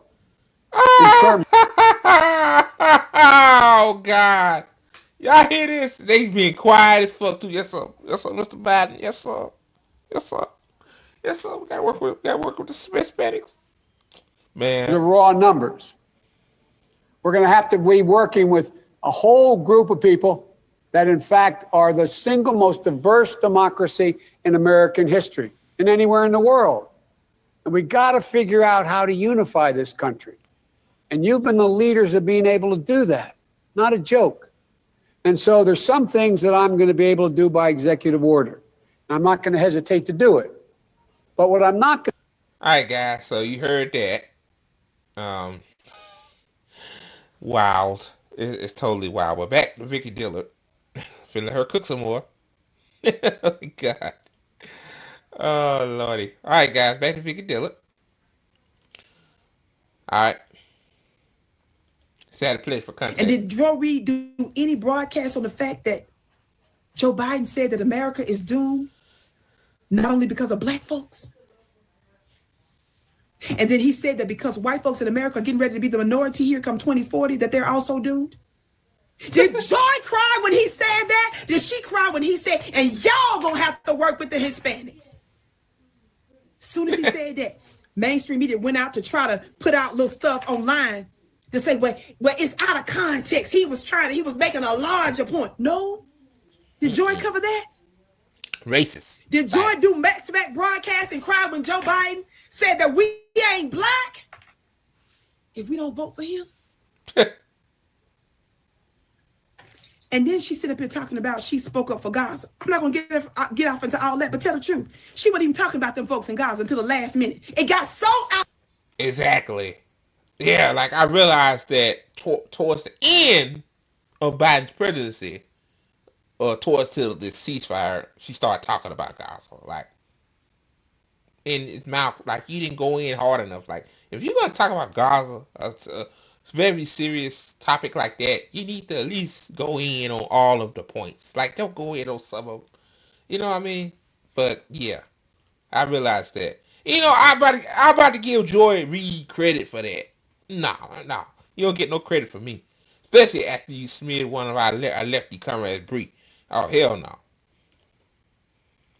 Outrageous. She was forced to say one or two things, and even then, she didn't even say nothing strong enough because she was getting so much backlash for not saying nothing at all. Now she's trying to fix her legacy, so now that she out, it'll look like she was about that life. Yeah, I realized that.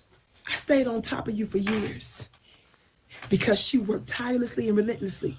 And like I told y'all before, based on information and belief, I believe she was in direct contact and was getting direct talking points from either Hillary Clinton or her camp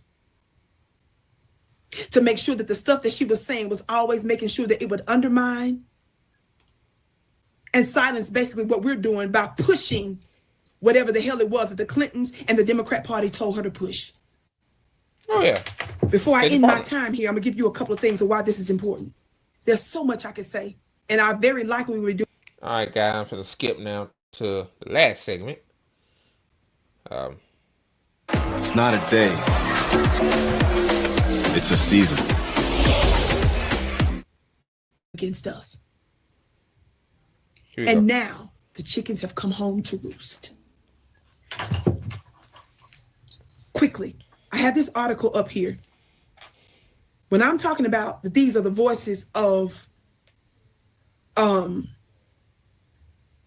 false prophets, your modern false prophets. I didn't even give the team this article enough time, the producers a time enough to get this article up. I don't know if y'all have time to put this up or not either. No, before she get to it, I'm gonna pull up myself because, you know, Andre Morton, as he does, I'm gonna start doing. I pull up receipts too as well. Like, yeah, like this is one big show, guys. This is one big game. This is a game. Like, I mean, what else can you say? Let me share my screen. Read that. I know she about to say it too. It says Hannity tells Santorum he helped prevent Joy Reid from being fired. This was from 2021. It says here. It says Fox News host Sean Hannity during a Monday interview with Rick Santorum, who was just fired by CNN, said an NBC executive thanked him for defending MSNBC's Joy Reid and helping her keep her job. When Joy Reid was in trouble, I was called by an NBC executive who said your public comments played a big role in us being able to keep her, meaning her job. Hannity said, she wrote me a nice note. Oh, a nice note. A nice beautiful note. And I'm doing Trump. In 2018, it says MSNBC anchor Reid was facing criticism for her offensive blog post. In her blog, Reid shared a Photoshop image of Senator John McCain that depicted him as a murker in the 2007 Virginia Tech mass murking. She also wrote promoting a Loose Change, a 9/11 conspiracy documentary, co-produced by InfoWars founder Alex Jones. Oh God! So yeah, so Sean Hannity saved Breonna Joy a great job, but I thought Sean Hannity, not Breonna Joy. I'm sorry, Bree. Joy Reid and Sean Hannity, I thought they was on different sides of the spectrum. Like, why would they be cool? So it shows me that all of these motherfuckers are friends. Same with the Democrats and Republicans, guys. They all friends. They pretend like they hate each other, but at the end of the day, they go golfing, they go to those wine parties, whatever the fuck you call them, they fancy ass parties and shit. You know, they shake hands and shit. Like they pretend like, you know, she about to get into it, but I'm finna get into it now before she bring it up back to Vicky Dillard. But like they need each other. Like Sean Hannity needs Joy Reid and Joy Reid needs Sean Hannity. Like they eat off. I ain't saying it right. They feed off each other. So yeah. Now I'm finna let Vicky Dillard finish cooking. Oh man, this is so good. Yeah. So good, man.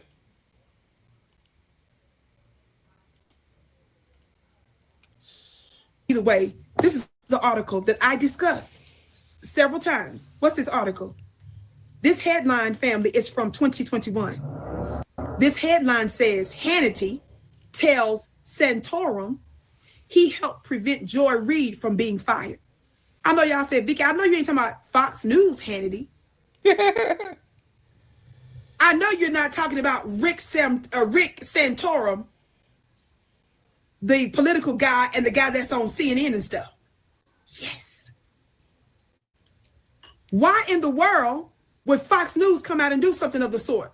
Listen to this headline.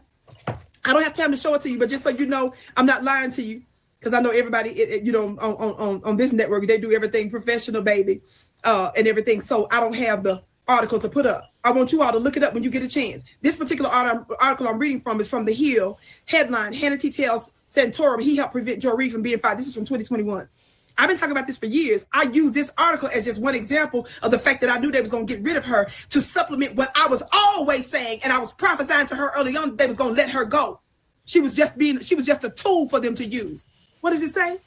Fox News host Sean Hannity during a Monday interview with Rick Santorum, who was just fired by CNN, said an NBC executive thanked him for defending MSNBC's Joy Reid and helping her keep her job. Quote, when Joy Reid was in trouble, I was called by an NBC executive who said your public comments played a big role in us being able to keep her, meaning her job, Hannity said. She wrote me a nice note. It's all a game. This was one of many things I was discussing. Why did I bring this up? Even though I was telling y'all a long time ago they was going to eventually get rid of her. And why was I using all this evidence over the years to prove my point? I used Sean Hannity and Fox News to let you all know it's a game. It's a game, Reid baby. was fronting. They love the Republicans. They love Fox because they... I got to clap to that. I clap to that. Let's clap, guys. Let's clap. Yeah. Boy, I told y'all Vicky Dillard was cooking. I told y'all she was cooking, baby. Yes, sir.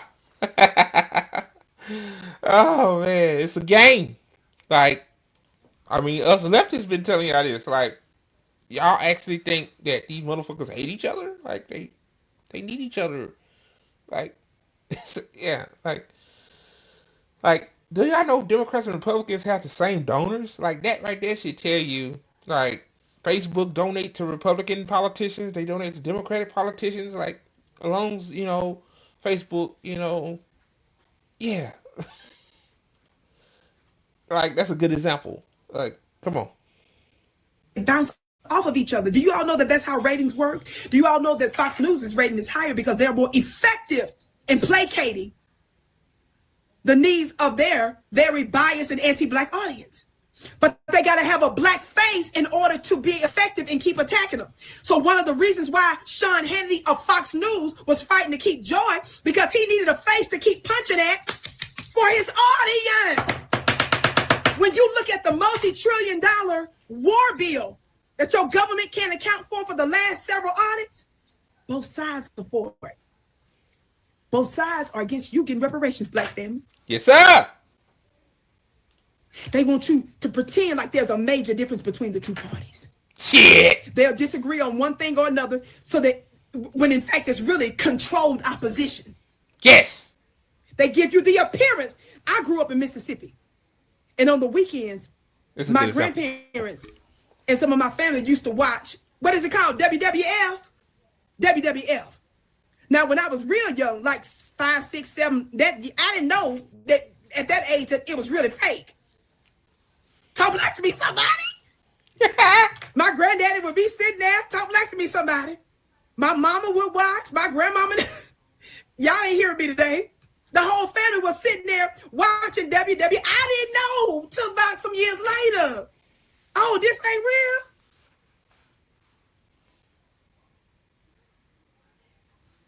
Wow. And you can know it's not real because the condition of your situation has not changed. Exactly. When it comes down to reparations. No matter if, like we said, like, this is what me, Liz, Mike, this is what we've all been telling you guys. Like, no matter who was in office on election day, no matter what Kamala Harris or Donald Trump, shit will not change. like people, like you think I'm supposed to be more knowledgeable than the average American, I guess, right? In terms of politics, right? You know, I fell for the Iggy Biggy. Like, I knew Donald Trump was going to do this stuff. I like, if Kamala Harris won, I knew she wouldn't I knew she wouldn't help us out. Like, neither one of these people will give a shit about us. And then Donald Trump, this is one more thing that gets me. I thought I told people this. People literally got mad. I said, you know, Donald Trump donated to Kamala Harris's campaign in California when she was Attorney General. People were like, no, Andre, you lying, man. Stop lying. Nope. No, I wasn't lying. They looked it up themselves. Now, she did give the money back. She didn't take the money, but still did it. I mean, like, that right there should tell you all you need to know about these people, man. It's all one big club and you ain't in it. I'll let her finish a few more seconds and I'm going to close it out. You ain't got nothing in both sides about that life. When it comes down to war and funding endless wars, both sides agree with that. How is that possible? How is that possible? We talking about the immigrant stuff. How many of y'all know that one of the most solid and effective immigrant bills that passed was under a Republican? Mr. Reagan. And when you ask, especially a lot of the Hispanic immigrants right now, Talk to them. Most of them love Reagan. And you probably saying, why in the world would they? He's the one that helped to give some of them amnesty. They like to pick what allies they want for white supremacy because they knew, like Joe Biden said, that America was doomed because of black folks. And it was doomed because they knew eventually that their numbers, white folks' numbers, were going to be low. So they were looking for which immigrants they prefer best to be their allies, to keep them in power when their numbers continue to decrease. I could say so much more, but I'm getting ready to stop. I'm just bringing it out. Wow. So, yeah, y'all. Vicky Dillard, she came with the receipts, baby. Like, you know, again, like, I'm kind of feeling, I wouldn't say I was feeling bad, but yeah, like you do your dirt and think you're going to get away with it. Like, eventually going to catch back up to you. Like, you know, instead of you having Vicky Dillard on your show, Joy Reid or Tiffany Cross, instead of y'all uplifting each other, like, we need all the black voices. I thought we all supposed to be on one accord, you know, but apparently we're not. I mean, when you controlled by the Democratic Party, like those two are still probably, yeah. And now she's crying. Oh my God, I had substance. Oh God. I mean, please, man, nobody buying that shit. So yeah, all right, guys. This is a long stream on this Tuesday. I told y'all, man, I'm back in this, man. I might not be a good podcaster, but you know, but hey, I try to do my best. So, oh man. So anyway, shameless plugs. Follow us on the bottom of the ticker on the ticker right there. Mike, Liz, and I, like, you know, we doing the damn thing. And almost, by the way, you know, shout out to Liz, man. She almost had 30,000 followers on Twitter. Like, man, like, her account got nuked in December because we suspect a disgruntled fan, as we call that person, did a mass reporting campaign to get rid of Liz. And Liz back, and she's killing it on Twitter. Like, see, make your enemy your footstool. Like, see, that person hated Liz so much for some reason, even though she was a reply person, like always in Liz's replies. Then, yeah, I'm not gonna get to all that stuff, but now Liz is growing. Like, so follow Liz, follow Mike. Let's get Mike to some followers, man. Like, he had 2,000. Let's give him more. So yeah, and also to follow us on Red Note. You know, my username right there. Oh yeah, I got one more thing to show you guys, then I'm gonna go. No, I got a couple more things. All right, guys. So this, man, this right here, man, this made me emotional, man. Like when we like was supposed to be her mutual aid network, Lizzie's mutual aid network, but you know, she wants to make another chapter in her life, and she want to move up to the Midwest. So she's trying to move to Ohio this summer, and you know, the goal is $10,000. And look where she at right now, man. Like, wow, she already at $1,216 after recording this, man. Like, you guys are amazing. Like, you know, see, this is what I'm talking about, like, in terms of building community. You know, we all need, man. Like, do we really need the government? Like, we know the government's not going to save us. Like, we supposed to use the government, but they're not going to save us. Like, we save ourselves. Like, Liz, she want to leave Florida. She's not happy there. You know, we were supposed to talk about this on Tea Time, but you know, Monday I wasn't in a good headspace, so I didn't get a chance to do it. So I'm doing it now, but we're gonna do it again on Thursday. We're supposed to do a episode on Thursday, probably. So yeah, man. So shout out to everybody. Matthew Ryan, Anonymous, and the first donation, man. Like Smizzard, the miserable socialist lizard. I don't know who y'all is, but thank you guys so much. And thank you to all of everybody else. I shout everybody out, no matter if you donated $1 or you even retweeted it. Like, y'all are the GOAT, man. Like, at this rate, like she might surpass $10,000 because moving is expensive. Like, that's why I put the distance on there, because like that's a lot of miles, 1,059 miles. Like, and then so thank you guys so much for helping, supporting her. She said she wants to leave Florida and she wants to move up there. She got partner up there too as well, so she get a chance to be with him. Like I told her, life is short. You need to be with people that you love, people that you cherish. Like, time running out, man. The climate catastrophe coming. Like, we need to try to enjoy life, a little bit of life, a little sprinkle of life if we can. So thank you guys again. I lost the other link. It's Mike's GoFundMe. He only has $70, but I need to try to get his GoFundMe going. So, all right, guys, that's the show this time. I hope you guys enjoyed it. Be sure to like the video. It pushes us out in the algorithm. And thank you guys for watching our stuff. Thank you guys for helping us reach the 1,200 subscribers, even though YouTube is suppressing us, unfortunately. I guess because I got a big potty mouth. That's unfortunately I have to control what I say on YouTube. I guess it triggers something and they just, suppress me.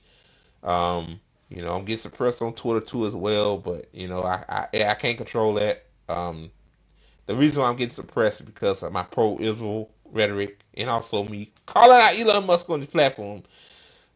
Even though free speech, as Elon says free speech, but So, all right, guys, thank you so much for watching ATP Live. I'm Andre Morton, aka Andre X, signing out. Have a good one, and also fuck Benjamin Netanyahu.